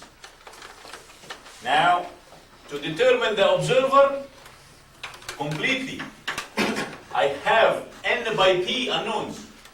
I have n unknowns if I have one sensor. Same as the controller case. If I have one actuator, then I have deterministic problem. If I have more than one actuator, we did the LQR. Same here. I have more than sensor. So I have more unknowns than equations. So I have to use performance index and find the optimum. Okay? Now, back to the question that Mary was saying. I have my system running, let's say running with unit. I want to catch this system very fast. So I have to make my observer faster than the 1 unit. The rule of thumb, make it 5 times to 10 times faster. So I can catch it very fast. Okay? My observer is running in the computer. My system is running outside in the hardware. It's running slow, but my second equation, when I close the loop by the L, I want the A minus LC to have eigenvalues that are 5 to 10 times faster. Okay? So now I can make my observer go and capture the dynamics as soon as possible. But I can do this if my sensor is 1. Because 1 will make this n equations. I can solve the n equations by putting the eigenvalues of the observer 5 times farther to the left than the eigenvalues of the structure. Now we cannot do this if I have more than 1 sensor. So we have to do optimum control. The optimum control, now we can do all the things to satisfy what we want to make the error goes as fast as possible to 0. Okay? So now we'll just write down here again the same story as we did before. Dr. Boss, Yes, sir. how do you got n by n to n by 1? LC is n by 1. LC. If you take n by p and p by 1, don't you get n by 1? Yeah, I'm sorry. Then this has to be n. Okay. Okay. Now let's write down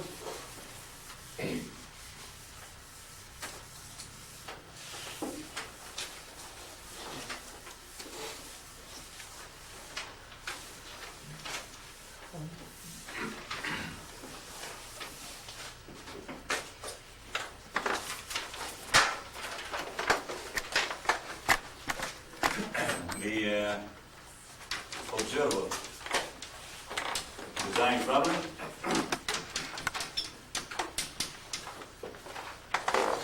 Is deterministic if the number of the sensors is equal to 1. Then the coefficients of the gain matrix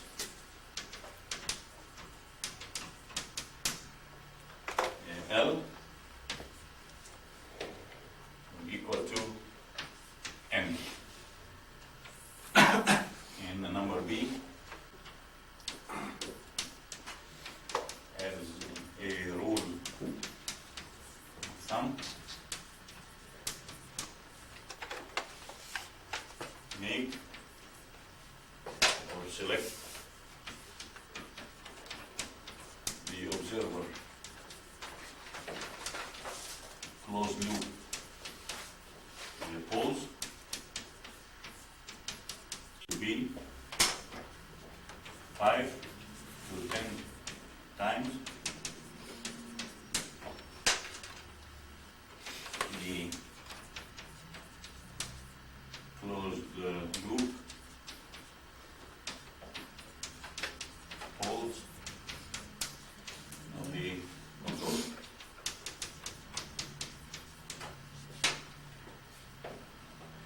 And this to make observer capture the dynamics of the system very fast.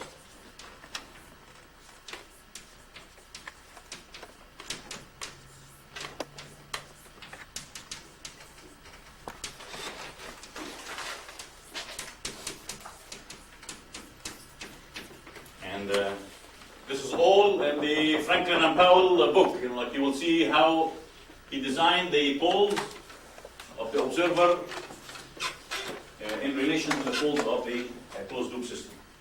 The last thing that we want to say now, number C, if n number of sensors is not equal to 1, then we have more unknowns than equations, and we have to use optimum control.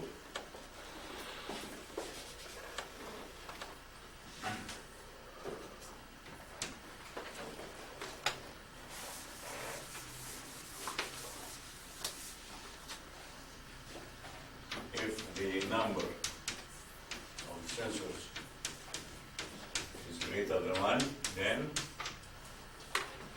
we have infinite solutions for the control gain matrix, the observer.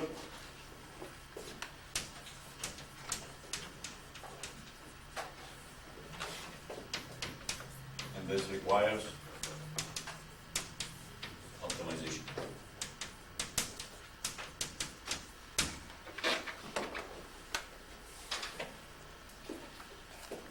So what we need is this board before we do this.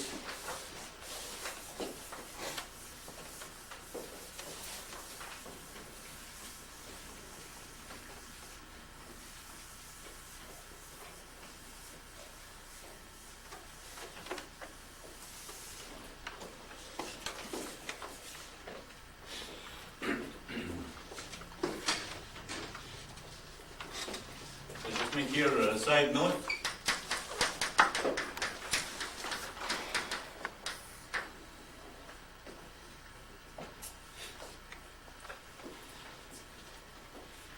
If I have a variable, scalar variable, then I can say the variance of this scalar variable, I'm going to write it as v of x, and this variance will equal to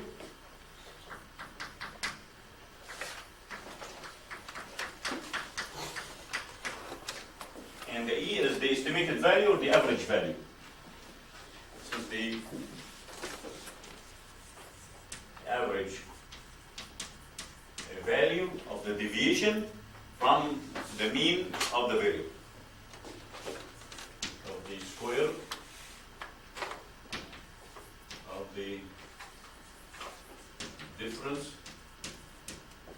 between x and its average.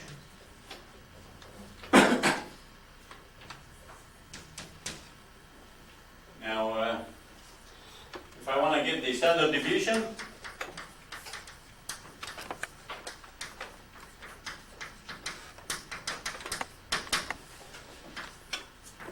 and this will equal to the square root of what we have here.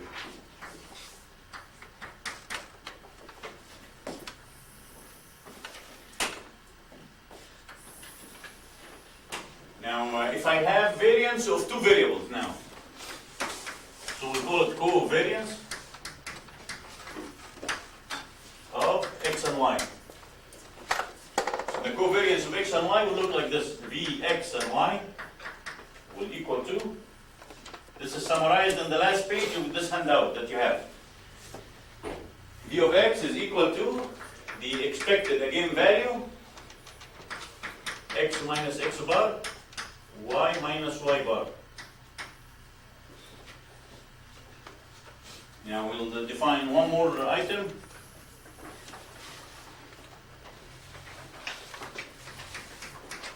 The coherence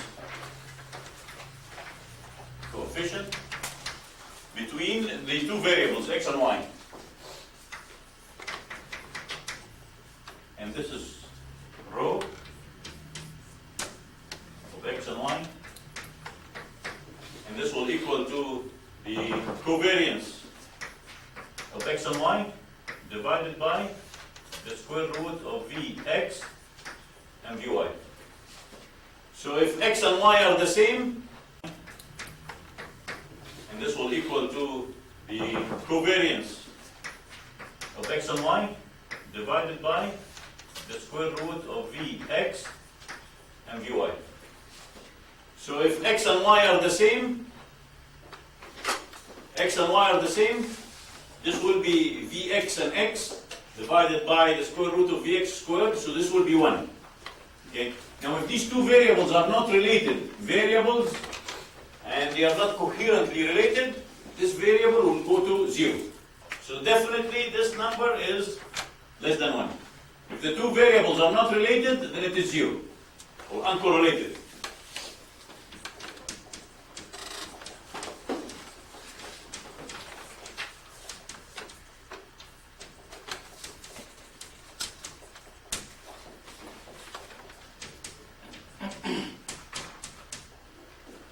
this comes about from here.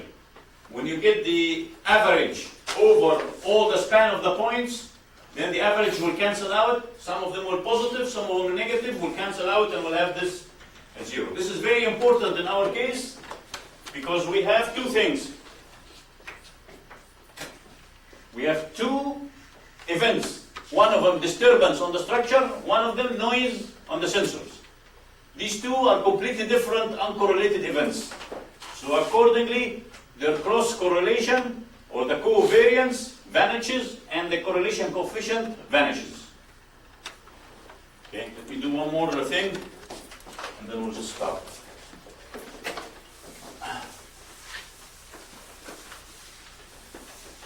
I'll also set the problem and then we'll do it next time.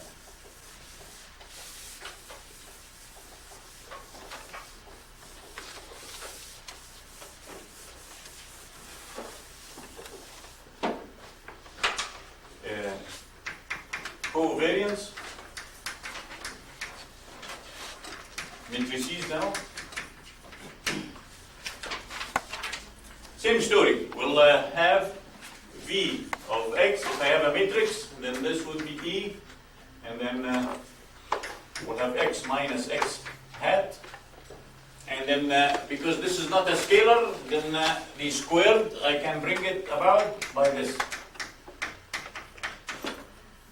Transpose of these two matrices. Okay. Now, if I have X, covariance of X and X, but these now are taking at two different time intervals, t and tau. So this will equal to E X of t minus X bar of t, and then X of tau, X bar of tau, transpose. Now if t and tau are the same, so if I have signal that is random and all over the place, I can select it at any time intervals. I can get correlation between the signal now and the signal after a few minutes. If it is random, there is no correlation. If it is stationary, then there is correlation. Now if t is equal to tau, then this will equal to Vx and x at the same time instant. So this will equal to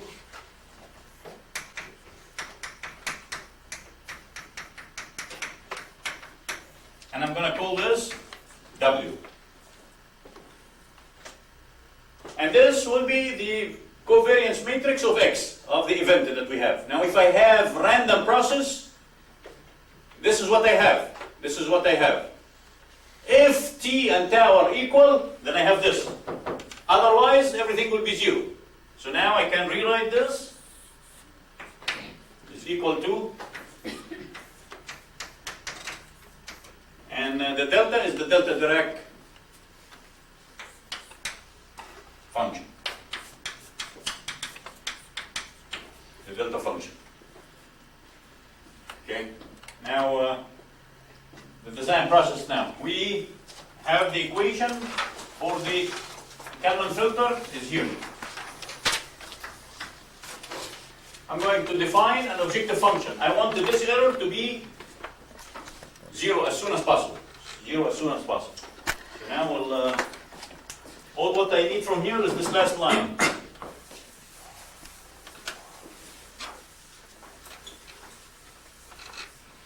The delta function's there, is the noise, I mean, it's a random function. Yeah, I should say that this is true for random process, for random process. Random non-stationary processes.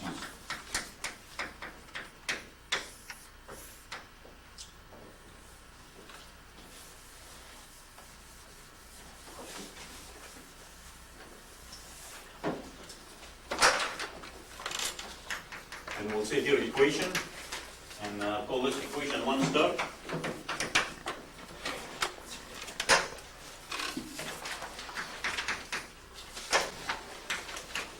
As solution, E will equal to T0 exponential A0 and T plus.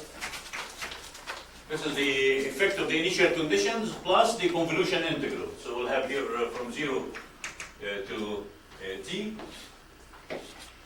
of exponential A0 T minus tau B bar omega tau d tau. So this is the effect of the initial conditions.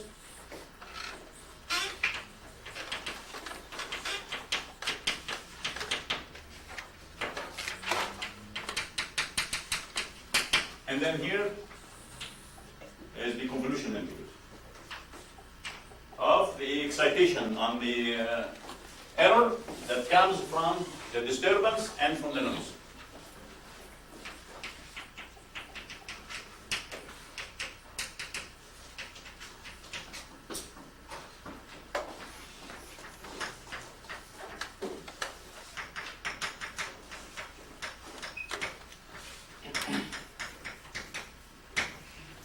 Now I have E as function of time.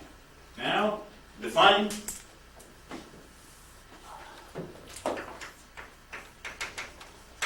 A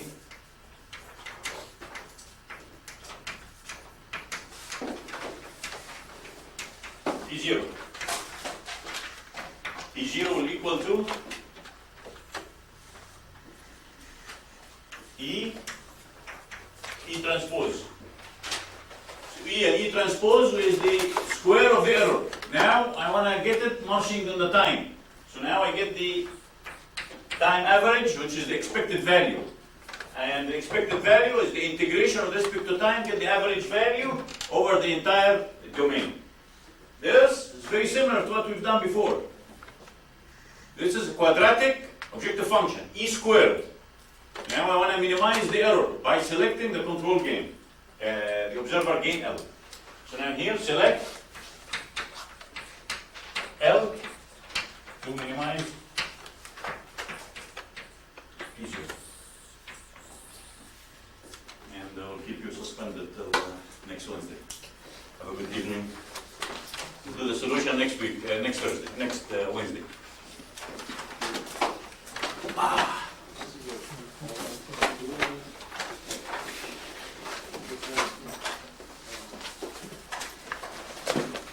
We have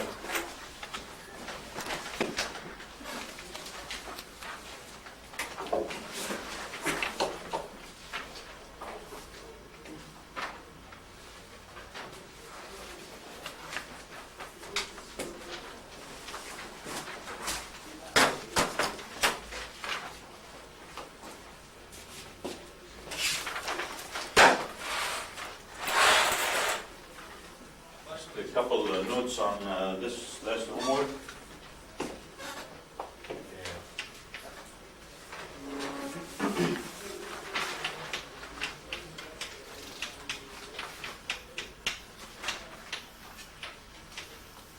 We had you could read problem 1. This is very easy, the solution, but problem 2 and 3 are a special class of problem called model controller.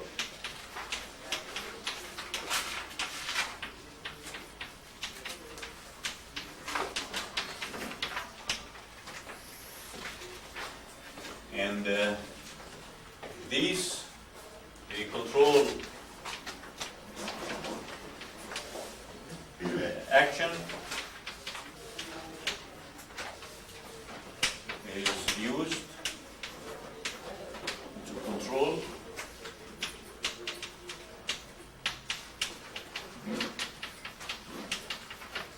the dominant mode.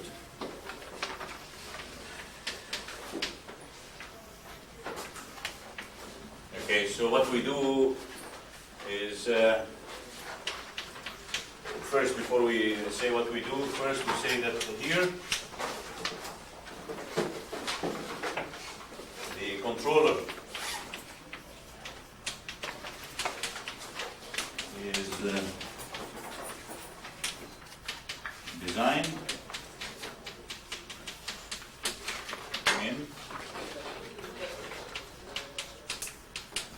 model domain.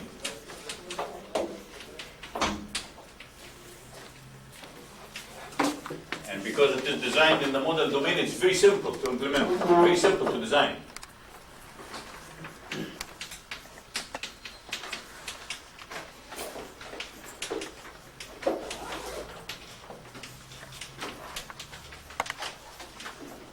For example, in problem 2, the controller in the model domain again is made of minus k and then q and q dot.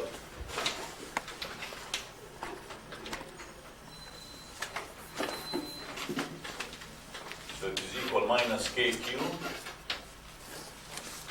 plus K2 Q dot. So it is a proportional derivative controller.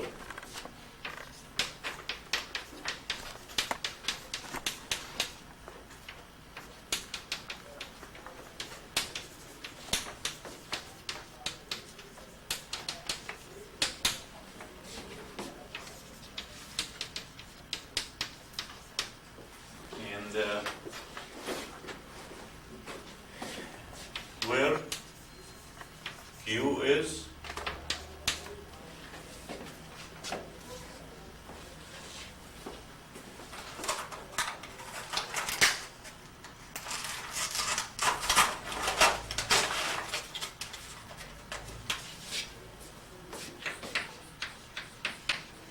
the modal displacement.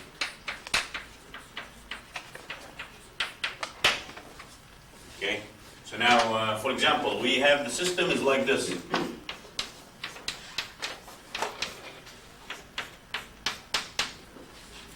This is in the physical domain.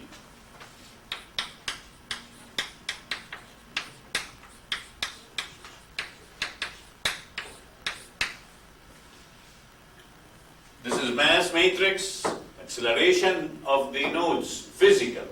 We know exactly what it is. This and this, we know exactly what these are, and this is force of the controller.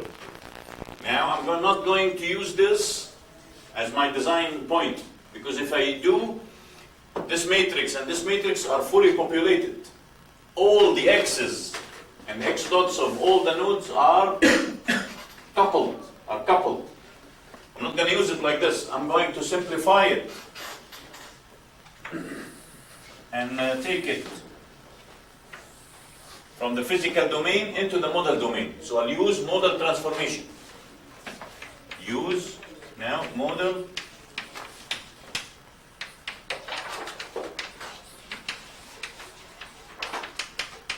and the model transformation. I'll take the vector vector x and replace it by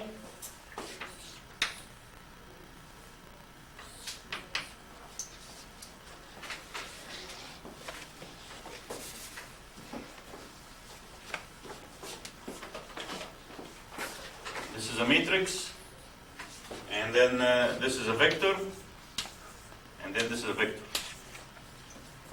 Okay, and the x is the physical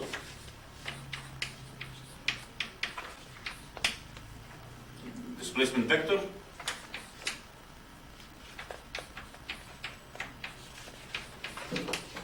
The q is the modal displacement vector.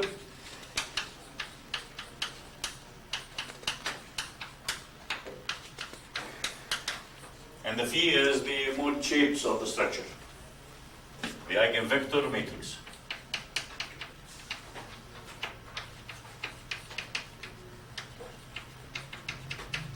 So now when we do this and plug it here, then we have the classical equation that we have, m phi q double dot k phi and q is equal to f. Now I'm going to put it in the modal domain by multiplying here by phi transpose, and if I do the phis right, I'm going to make this identity matrix, and the result here will be the natural frequencies of the system. And this would be Q double dot plus the natural frequency matrix, and this will be a vector F. And this matrix will be omega 1 squared, omega n squared, and then this is Q1, Qn, Q1 double dot, Qn double dot, and this will be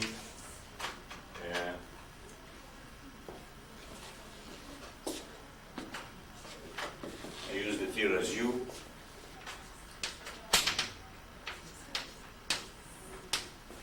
In other words, now we took the system which has coupled equations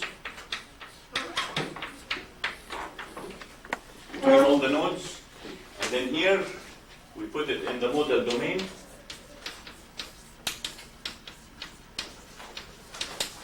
So we have Qi double dot is equal to omega squared I Qi and equal to Ui. So only Qi appears in this equation. And this is a second order ordinary differential equation. Solution of this, problem 2, we have it in as LQR. So we get these two numbers in closed form. Closed form. So everything is very simple. The same for the second mode, for the third mode, for the fourth mode, for any mode that at any instant of time is dominating the response. So I'll see which mode has the highest energy, design the controller at this instant to control this mode. Now I have it in the modal domain. It is meaningless. It is meaningless because this force Ui is in the modal domain. I have to implement it in the physical domain. How would I do this? We have the relation. We have phi transpose F is related to F. So now I can go from the little f to the capital F by the inverse of phi transpose. So now I can implement it in the physical domain. So now after we finish this, then realize controller in the physical domain.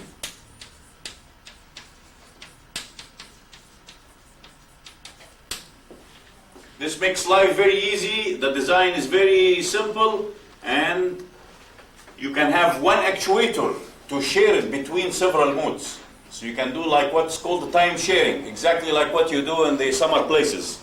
You get a small place and then people share it. Okay, so now you look at which mode has the highest energy, design the controller at this instant to control this mode, bring it down. And when you bring it down, you push the energy in other modes. Other modes go higher, then you bring them down, and so on. If you design it properly, you can control all the modes properly. So now realize it in the physical domain because I can calculate F is equal to phi inverse transpose times F.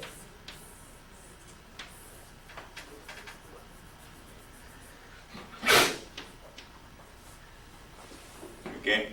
This method is designed or developed by Professor Myrovich, and it is called independent model space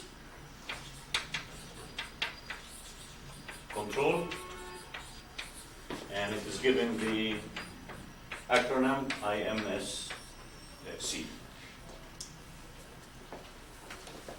Now problem 2 is another way of doing the same thing, but with a different controller. It's a different controller. Here the controller requires Q and Q dot.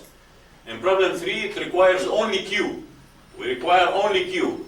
Here we require two parameters to implement in the controller, K1 and K2. And the third problem, we require also two parameters to control or to implement in the controller. This method has been you know, like maybe the only method was used from 85 till maybe 95 for 10 years. All the space stations controllers were designed based on this method. But this method now becomes not very effective if you have very high modal density, or these numbers, you don't know them accurately.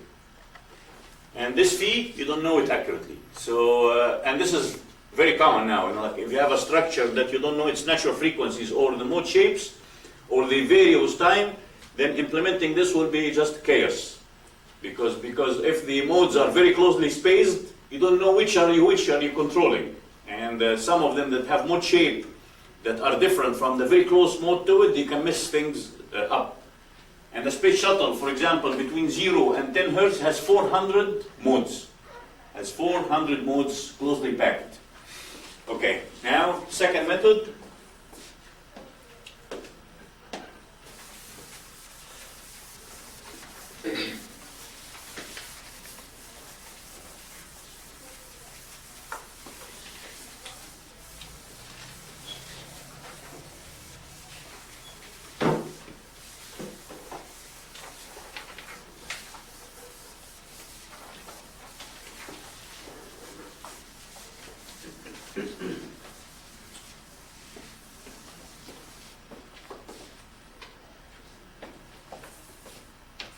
Problem 3 we have like this. So we have q double dot omega squared. I'll just leave the subscript. Q is equal to gamma omega squared cap y. And this is the system. This is the controller.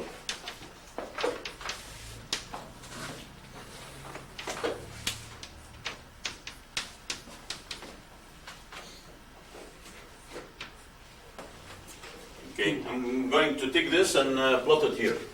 Equals Q. Okay, I'm sorry.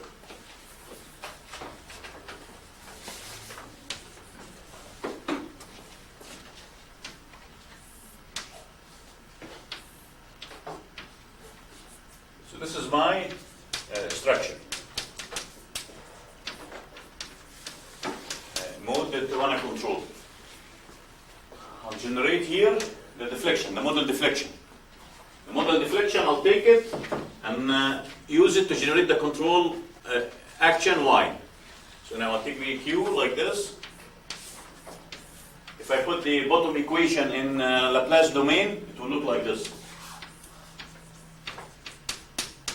And the result from this box will be y. Okay, and then now I'll take the y and operate on it with this.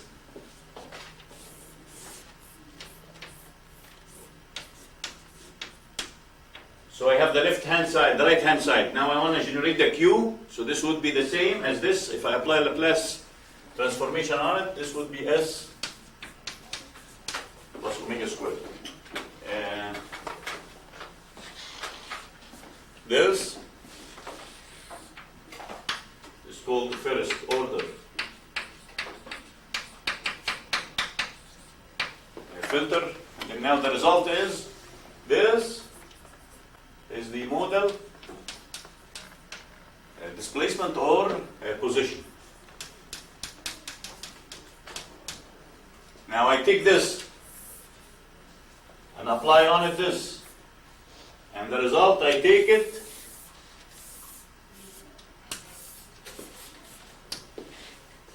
as it is without changing the sign. Without changing the sign. If I have, instead of vibration controller, I have position controller. I can use this, to, for example, to control the position of a DC motor. So if I have here a summing junction, and then I have here Q reference, the way I feed this back, if I have no Q reference, which is vibration, if this is 0, I feed this back positively, not negatively. If I have position controller, we usually compare the position reference, who is the position, take the error signal and then feed it negatively back. Here, I'm feeding it positive. If I have no QR, which is a vibration problem, then this is fed positively. That's why this method is called positive position feedback.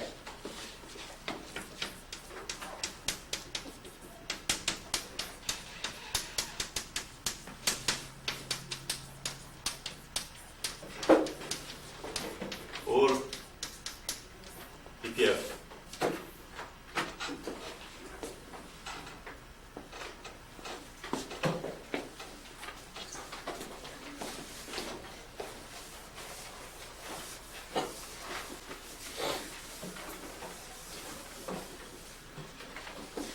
This was developed by Caltech group, and then was used by the Jet Propulsion Lab by one man, his name is Eric Fanson, for designing active control system for structures. But the same principle again. Everything here is in the model domain. This is model, and then this Y is the output of the filter. Now I'm going to put this as we did, we recast it in a state space. So now, first, before we recast it, I'm going to rescale the problem. So I make the omega disappears. So the result that I will have is valid for any mode of vibration. So now, I'll make the first equation like this: Q double dot over omega squared plus Q is equal to gamma and Y. And the bottom equation, I'm just going to scale it also with respect to omega. So I'm going to make this Y dot over omega n, or omega, and then tau omega plus Y is equal to Q.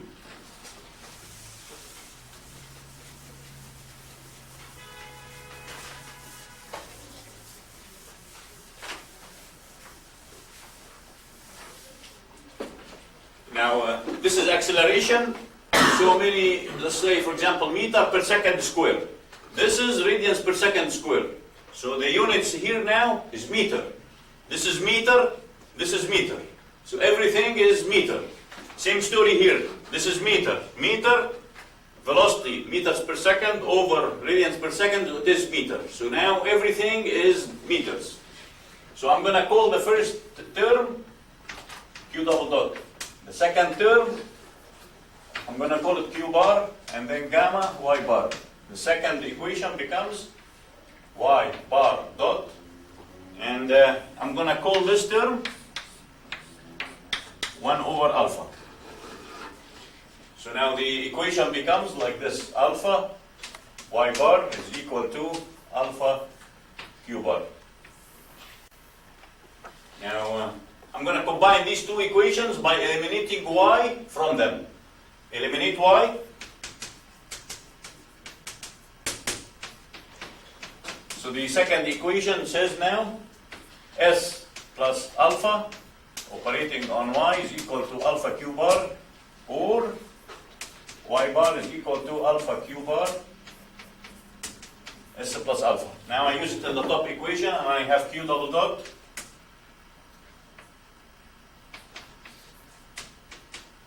gamma, and then alpha Q S plus alpha. Now I expanded this, so this would be third order equation. Of course, this equation is wrong because we have to make everything in the Laplace domain. Okay, so this would be S squared Q. So now everything now in the Laplace domain, I can go back to the time domain. So that when I go back to the time domain, this becomes Q bar 1, 2, 3. And then alpha, Q, and then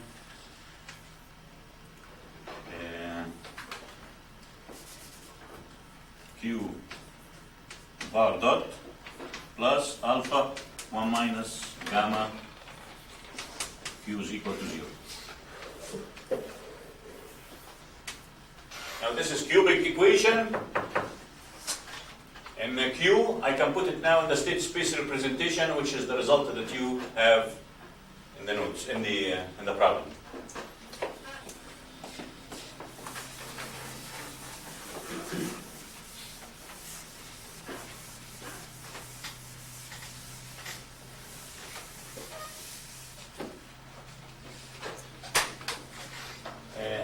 If you look at this shall suggest why I put it in the form that you have.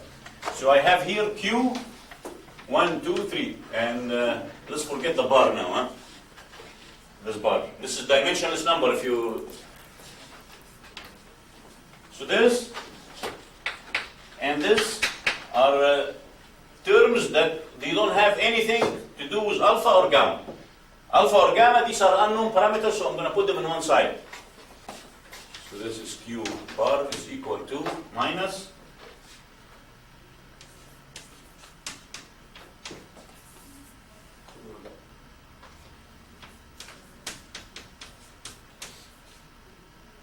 and Q.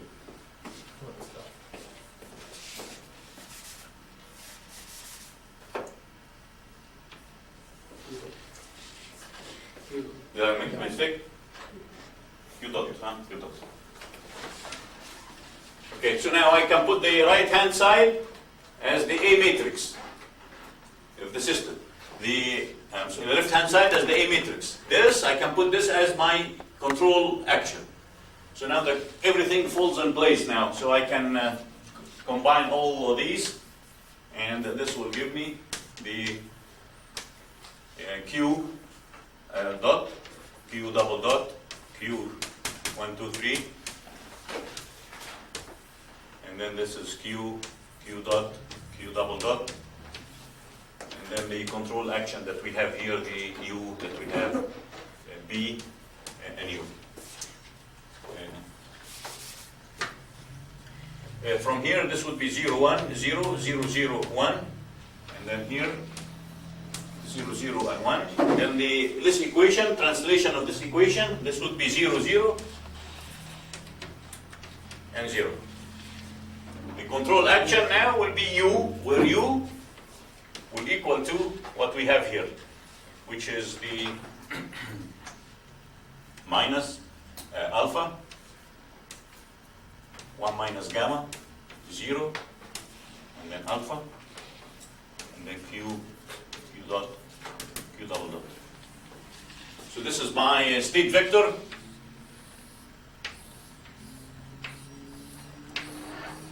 Exactly the same. This is my control gain matrix.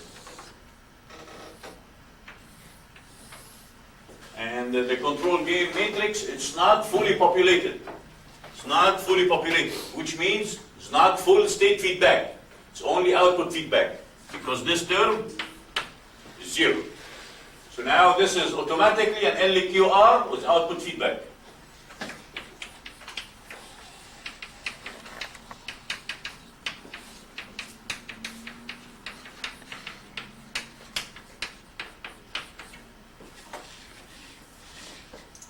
Now, in the solution that you will have,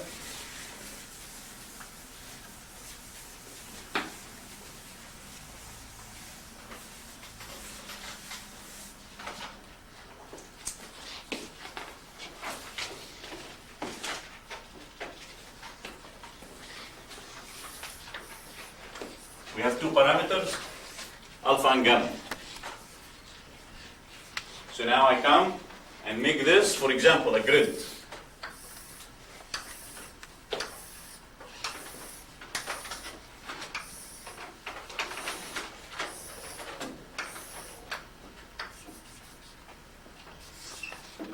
This is the uneducated way of doing things, okay? So just make two axes and we do exhaustive search.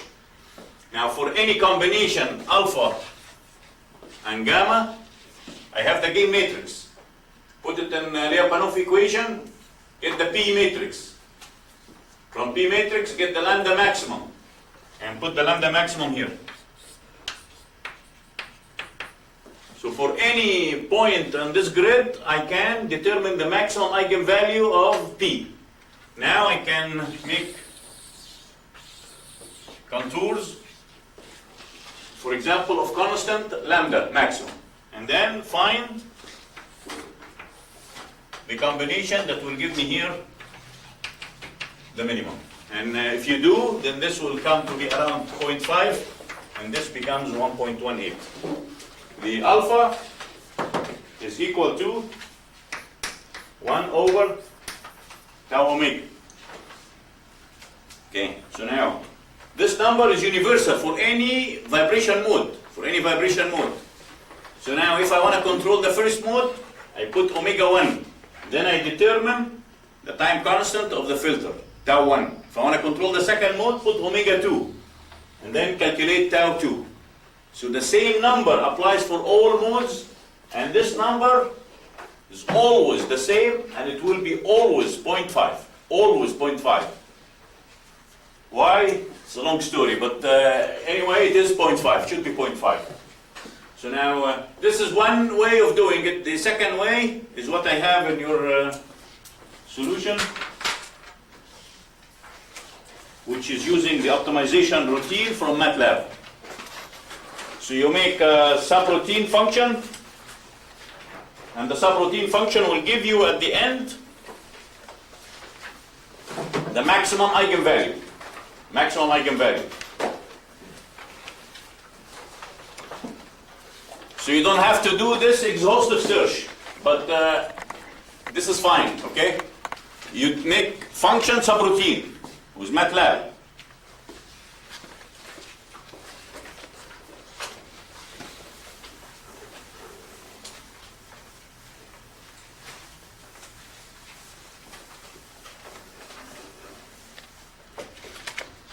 So you're using Matlab.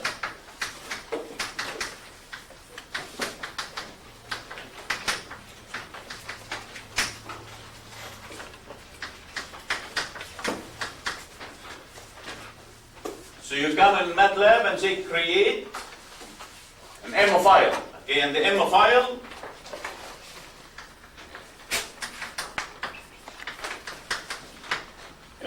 I call it here function positive position feedback model. This is the function name. So your file that you create from Matlab that's the name of the file.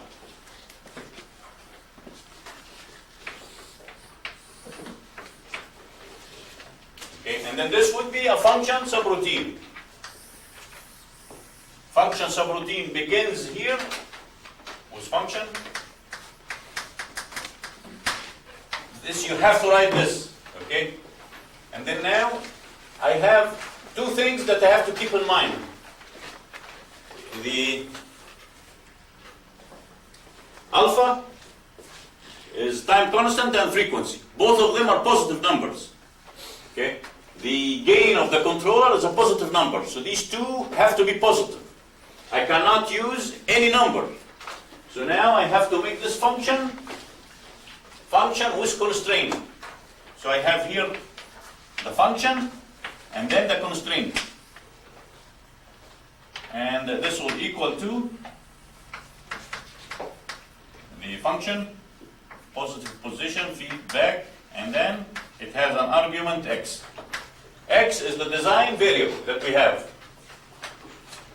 And then you write everything as we have the A, B, C, and D, Q, and R matrix Lyapunov function evaluation, and then my function now is equal to the maximum of the eigenvalue of B.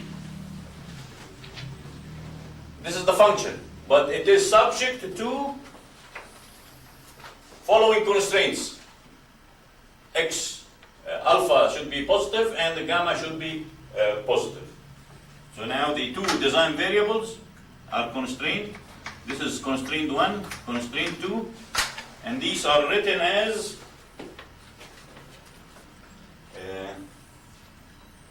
in this form, less than or equal to 0. The constraints are inequalities less than or equal to 0. So if I have alpha is greater than 0, then this means minus alpha is less than or equal to 0. So now I'm going to put the G in this form. So I have to put minus the first design variable is my constraint. So this will equal to minus x1, where x1 is equal to alpha. And the same story for the second variable. So now all what I have to do is call this subroutine. When I call this subroutine, I give it the value of alpha and gamma, which is x1 and x2. It goes, calculate the maximum eigenvalue of P. But it calculates this and tries to find the minimum only by looking at the design space confined by these constraints. Only it looks at the space, feasible space, confined by these constraints. So now, how would we call the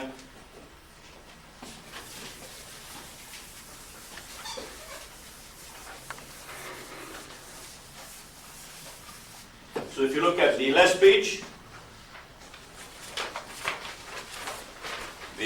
of the handout, that's how you can call this function and optimization routine. I start by defining any initial guess. Any initial guess. For example, I started 0.25 and 0.5. And then now I call this Matlab command, constraint optimization. And the constraint optimization, I have to put the name of the subroutine that we used. The name of the subroutine function that we used. Function, positive position feedback model. I put it between these quotations, and then this is my initial guess. This is my initial guess. Update this guess using this subroutine to get the new design variable. Okay? The new design variable now will look like this. X, alpha and gamma. X1 is alpha. Yeah, I'm sorry. X1 is alpha and gamma. X2 is gamma. Okay?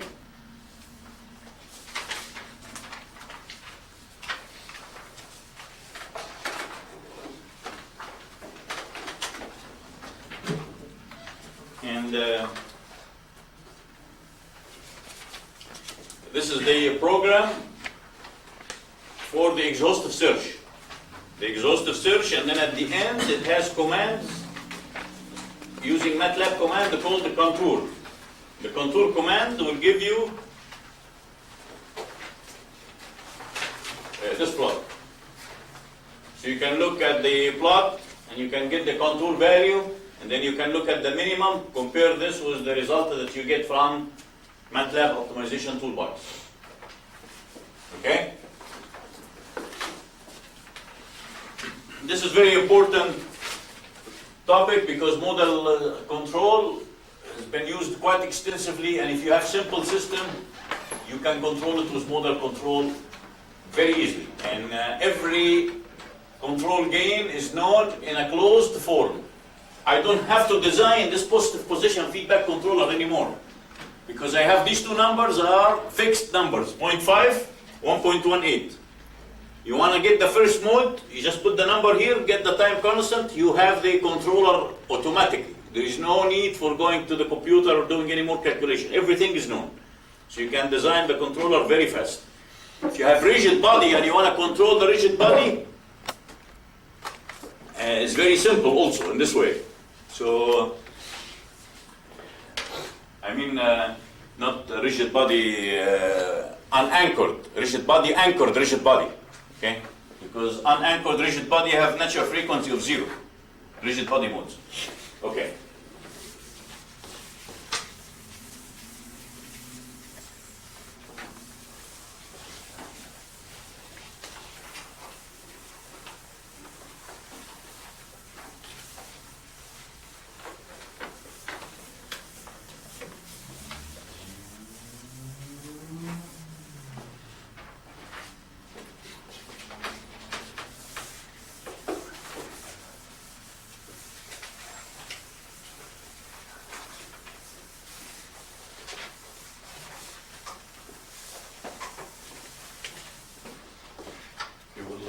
continue the LQG.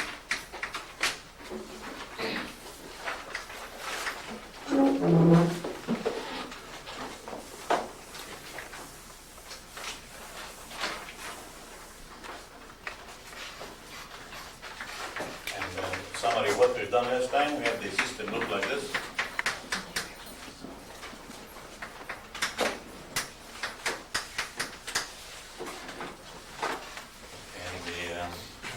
Measurement.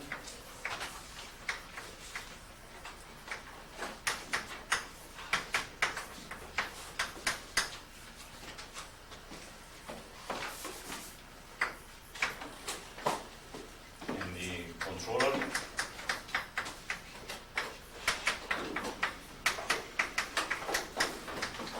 And the Kalman filter.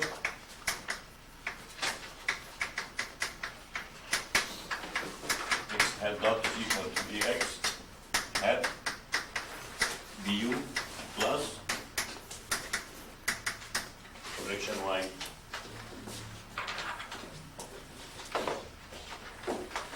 We said this is Gaussian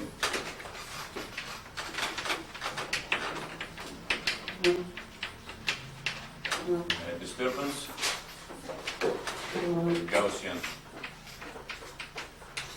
noise measurement noise.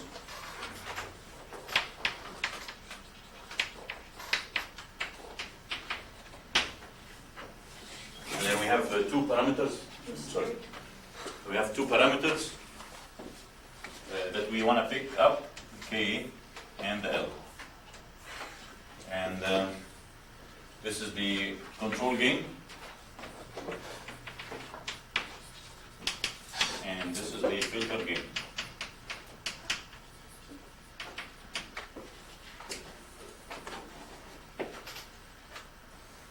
Okay, we showed last time the total system.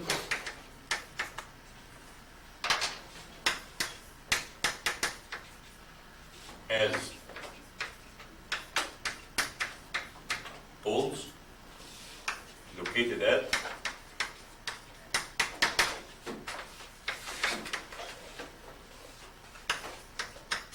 the poles of the closed loop controller system.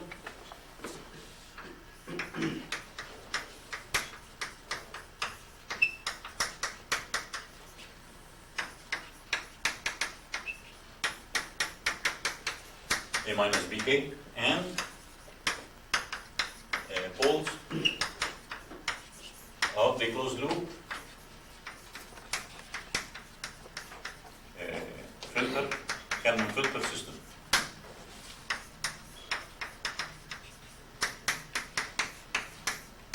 And we said that this is the basic ground for the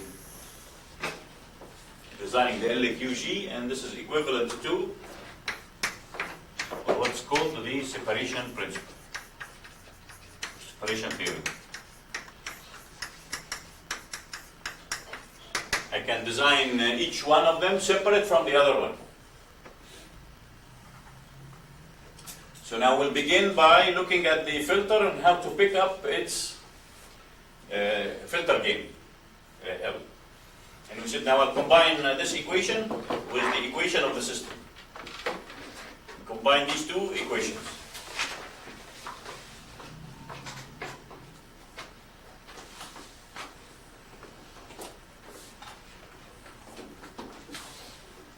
Okay, so now we'll first look at this.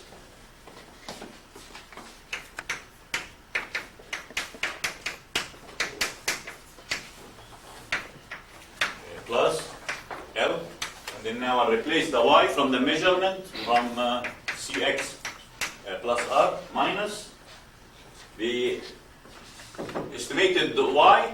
I get it from the estimated x multiplying it times C.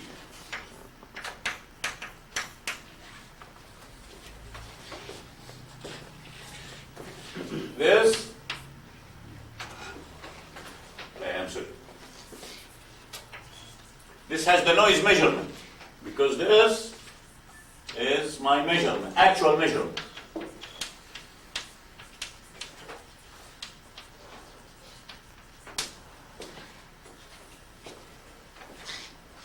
This does not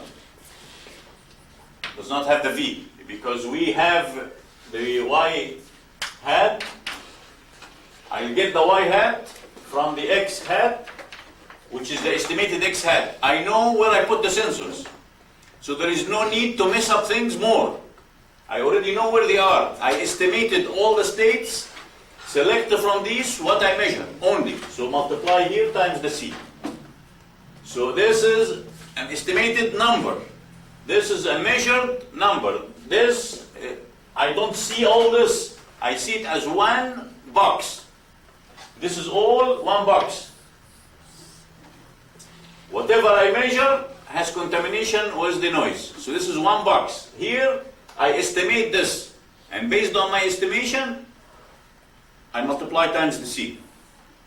Okay? So now we'll clean this equation, and this equation becomes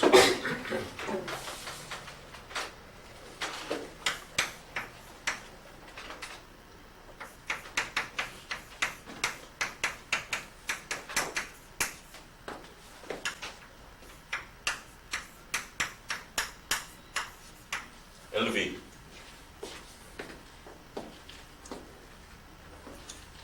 Okay, then now I'll take this equation out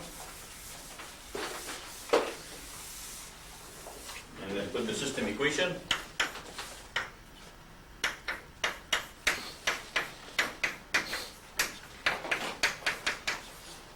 And then now subtract these two. Subtract the bottom from the top. So we'll have x dot minus x hat dot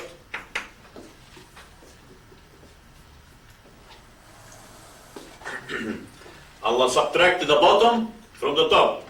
So the top here has AX and the bottom has LCX. So this will be A minus LCX minus this. I'll factor out the A, LC,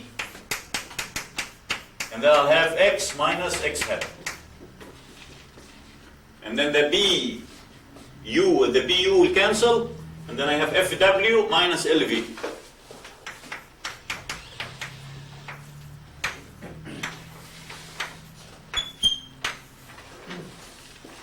And then now this, we call this the error dot, and this matrix is A observer closed loop. And then we call this matrix B bar, and this matrix omega.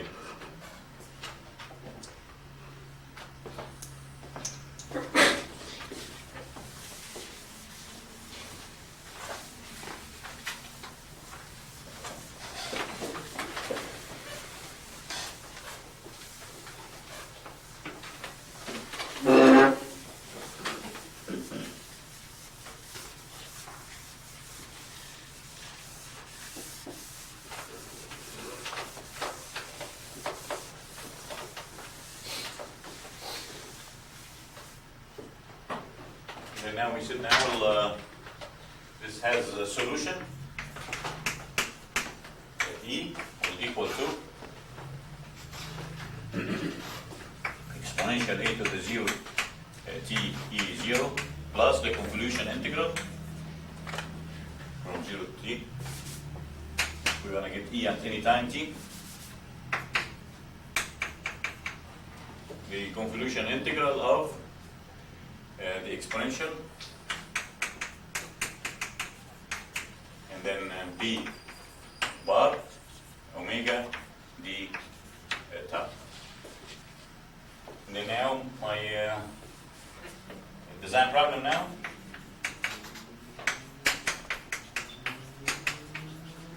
Find the filter gain matrix L to minimize a performance index, and this performance index is the error transpose, and I want to get the estimated value of this.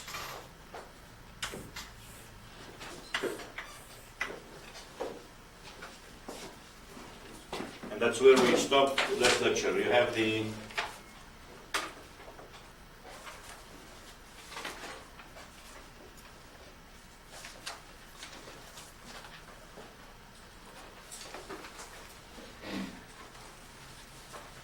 give you two more handouts before we go any further.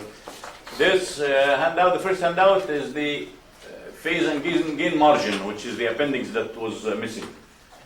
Okay. And then this is the remaining part of the controller, LQG controller.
Now I'll take what we have here and apply it to this case.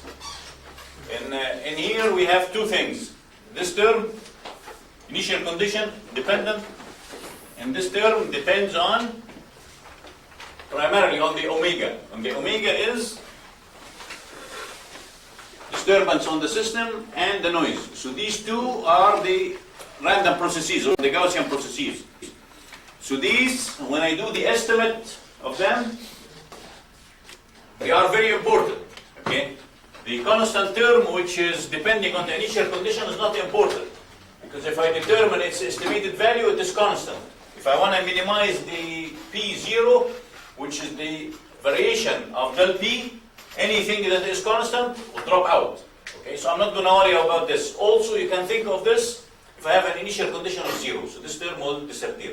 All what I worry about is these noisy terms, the disturbance and the noise. So I'm going to take only the second part and plug it here.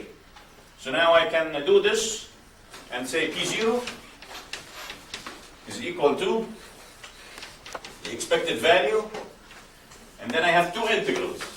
The first one and its transpose. So I have from 0, and I think the first one I call it T minus tau 1, TA0, T minus tau 1, and then B bar, and then omega tau 1, D tau 1. So this is the first term. And then I have another term, exactly the same, but it's transpose. So integral from 0 to t, but I'm going to make the dummy variable of the integration tau 2 to make things easier in the manipulation later on. So this is A0 t minus tau 2, and it is transposed. So let's make the transpose while we're writing, so we don't write it two times. I have three terms multiplying each other. So the transpose will be the transpose of all these matrices. So this will go first, and then second, and then third, and the last one. So this will be omega transpose tau 2, and then B bar transpose, exponential A0 transpose, T minus tau 2, B tau 2.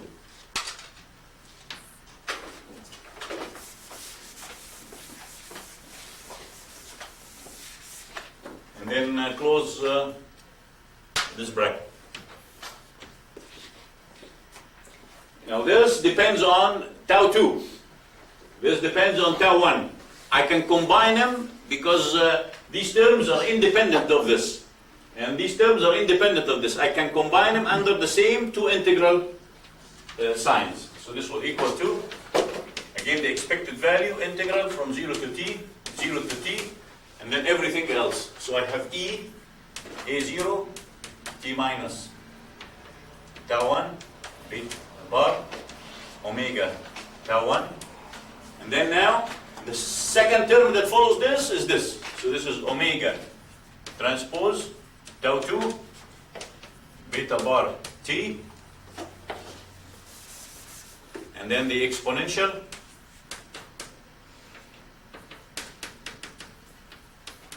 so now we're done from all the terms. Now I put the d tau 1, d tau 2.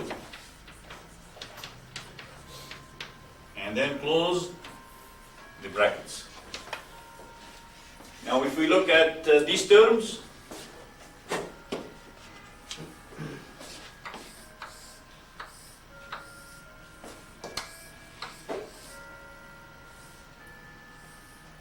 these are non-stochastic terms. The only things that depends on the Gaussian, where the expected value is important, is these two terms. So now I can rewrite this as the integral. This box here, this box here, and then in between, I put the expected value of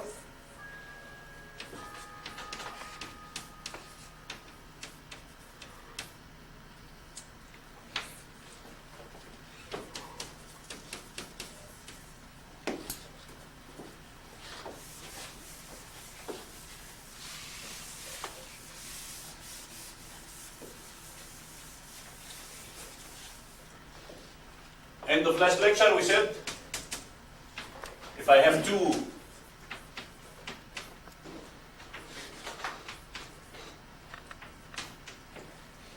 the time signal and the time signal is shifted from each other, then the expected value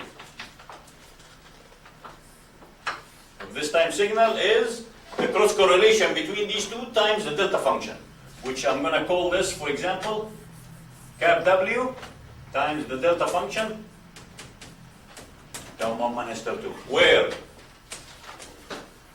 the W, cap W, is the covariance matrix of the W, of the omega, I'm sorry. So the covariance matrix of the omega is just the omega and omega transpose. Okay, so now I'll take this and plug it here. And once I do it, it becomes very simple. Because this says I have only W when tau 1 is equal to tau 2. Otherwise, everything is 0.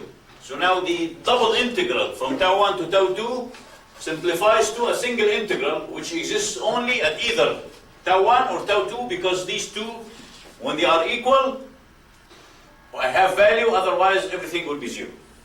So now, this says that the P0 is equal to just these two boxes, which is e to the a0, t minus, I'm going to say any tau, either tau 1 or tau 2 or any tau, minus tau, b bar, I'm sorry,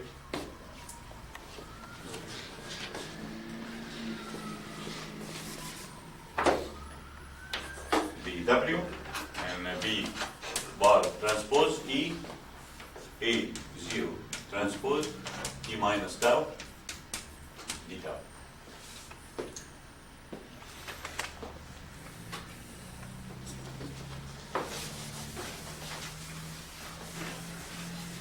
If you choose it to be tau 1, does it have to be tau 1 everywhere? Yeah. Okay. It only exists when tau 1 and tau 2 are equal, and they are equal to tau. Okay. Now this is a beautiful matrix equation that has beautiful characteristics. I'll say here where P0 satisfies the following.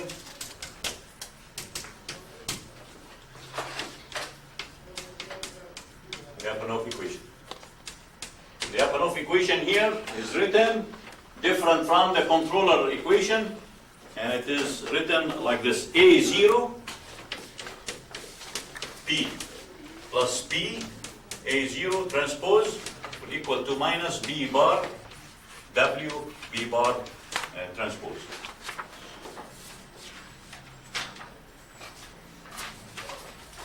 And this Lyapunov equation, we can prove this very easily. Maybe before the proof first.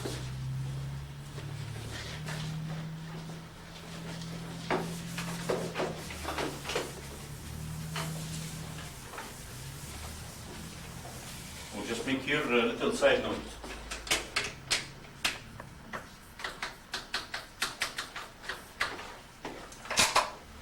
d by dt exponential a t, this is equal to either a at or equal to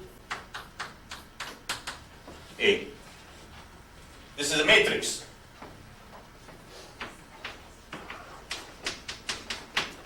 And the exponential of a matrix is a matrix.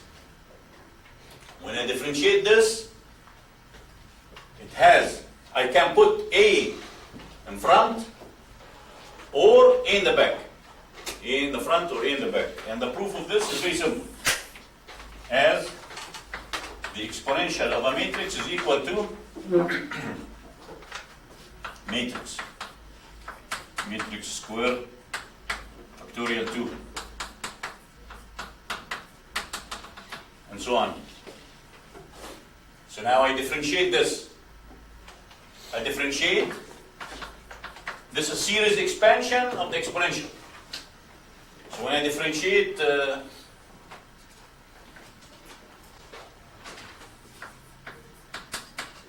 so this will equal to I'm sorry, AT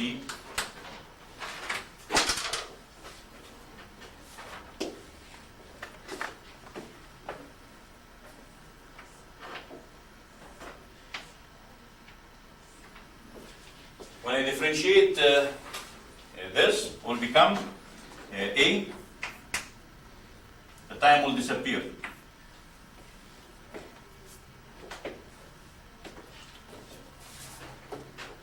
And then here we'll have A squared and the time t divided by the 2 will cancel and so on. And then now I can factor the A out. This would be identity. I'm sorry. We'll have here A, I'll factor A, so it becomes an identity, plus AT plus AT square or factorial 2, and so on. So this will equal to A, and then the term between brackets is the exponential A to the AT. I can also, instead of factoring the A from the front, I can factor A from the back. Because A, or A squared, is multiplied by T, or T squared, or T cubed. T is a scalar, so I can factor the A from the front or the back. So this can also be equal to identity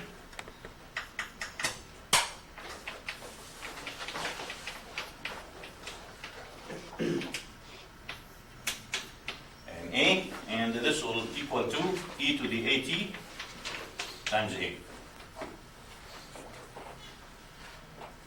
Okay, so now what we will do is I'll take this equation, multiply by A from the front, and then multiply by A transpose from the back, and then add up.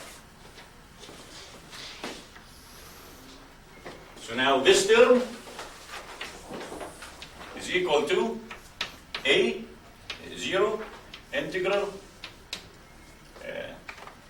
So I don't make writing too much. This is A0 is independent of time, so I'm going to put it inside the integral right away. So this would be A0 exponential t minus tau. And then we have B, and then exponential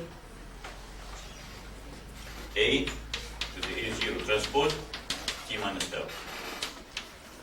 And then that's the first term. The second term will look exactly the same. But I have here integral exponential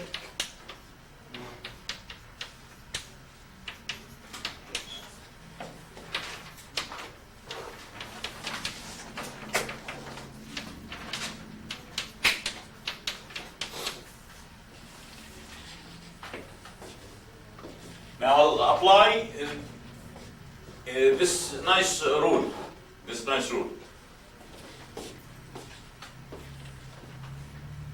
And I don't need all this.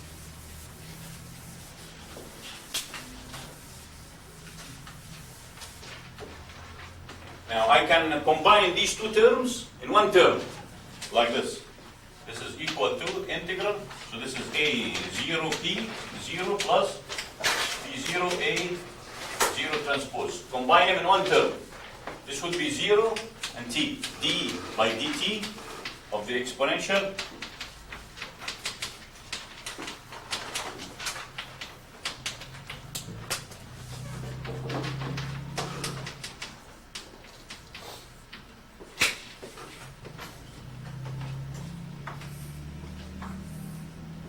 Why? Because here I have two time functions. Now I'll leave this term, differentiate the first term. When I differentiate the first term, with respect to the time, I have A0 in the front. Plus this times the derivative of this. This is a time function that depends on A0 transpose. I'm going to differentiate it using this rule, the second half. So now this becomes exponential A0 transpose. Now I have integral of the derivative, so I'll cancel this and just put the limits. So this will equal to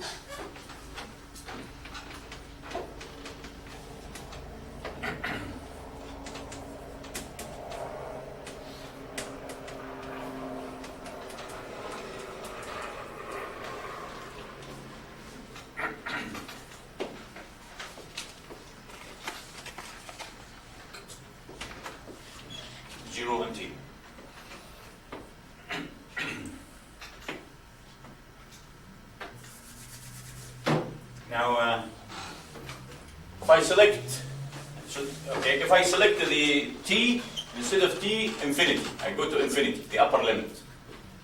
At the upper limit,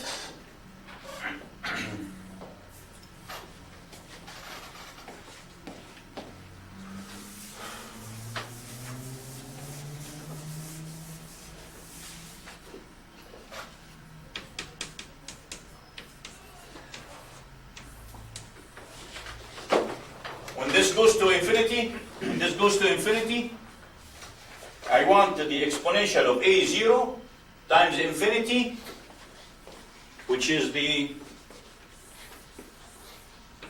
solution of this equation. The exponential e to the A0 t is the solution of the error equation. I want the error to go to 0. So at time t is equal to infinity, the error has to go to 0. So the A0 is a stable matrix. So now this will disappear. And at the upper limit, t minus t will be 1. This will be 1. And this equation will be this equation.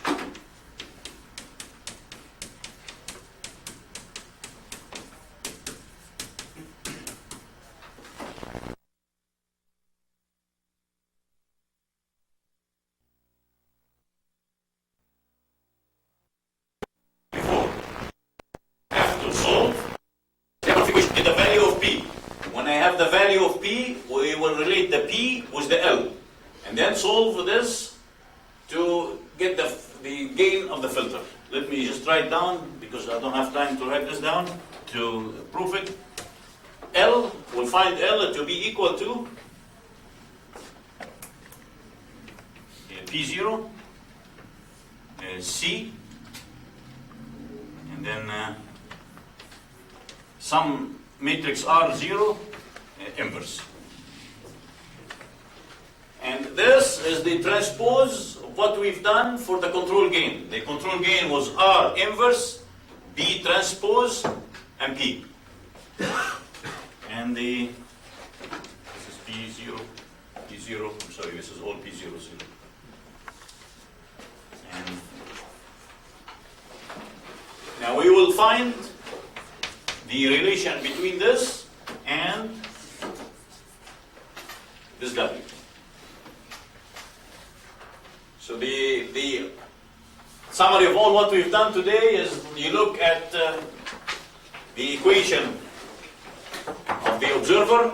We define a performance index, which is the estimated error squared, E bar or E transpose, and then we try to minimize this, and the minimization subject to this constraint. I have to satisfy this Lyapunov equation. So now this Lyapunov equation, because A0 is depending on L, when I take the delta P0, then this will have delta L, and I'll try to get delta P over delta L go to 0. So I'll find the optimum condition, exactly as we've done in the case of the control gain. I hate to tell you, but we'll give you another homework so you can enjoy this weekend. Right, Said? Yes. You enjoying the weekend anyway without the homework or with the homework? Much more. You can solve everything except the last round. So,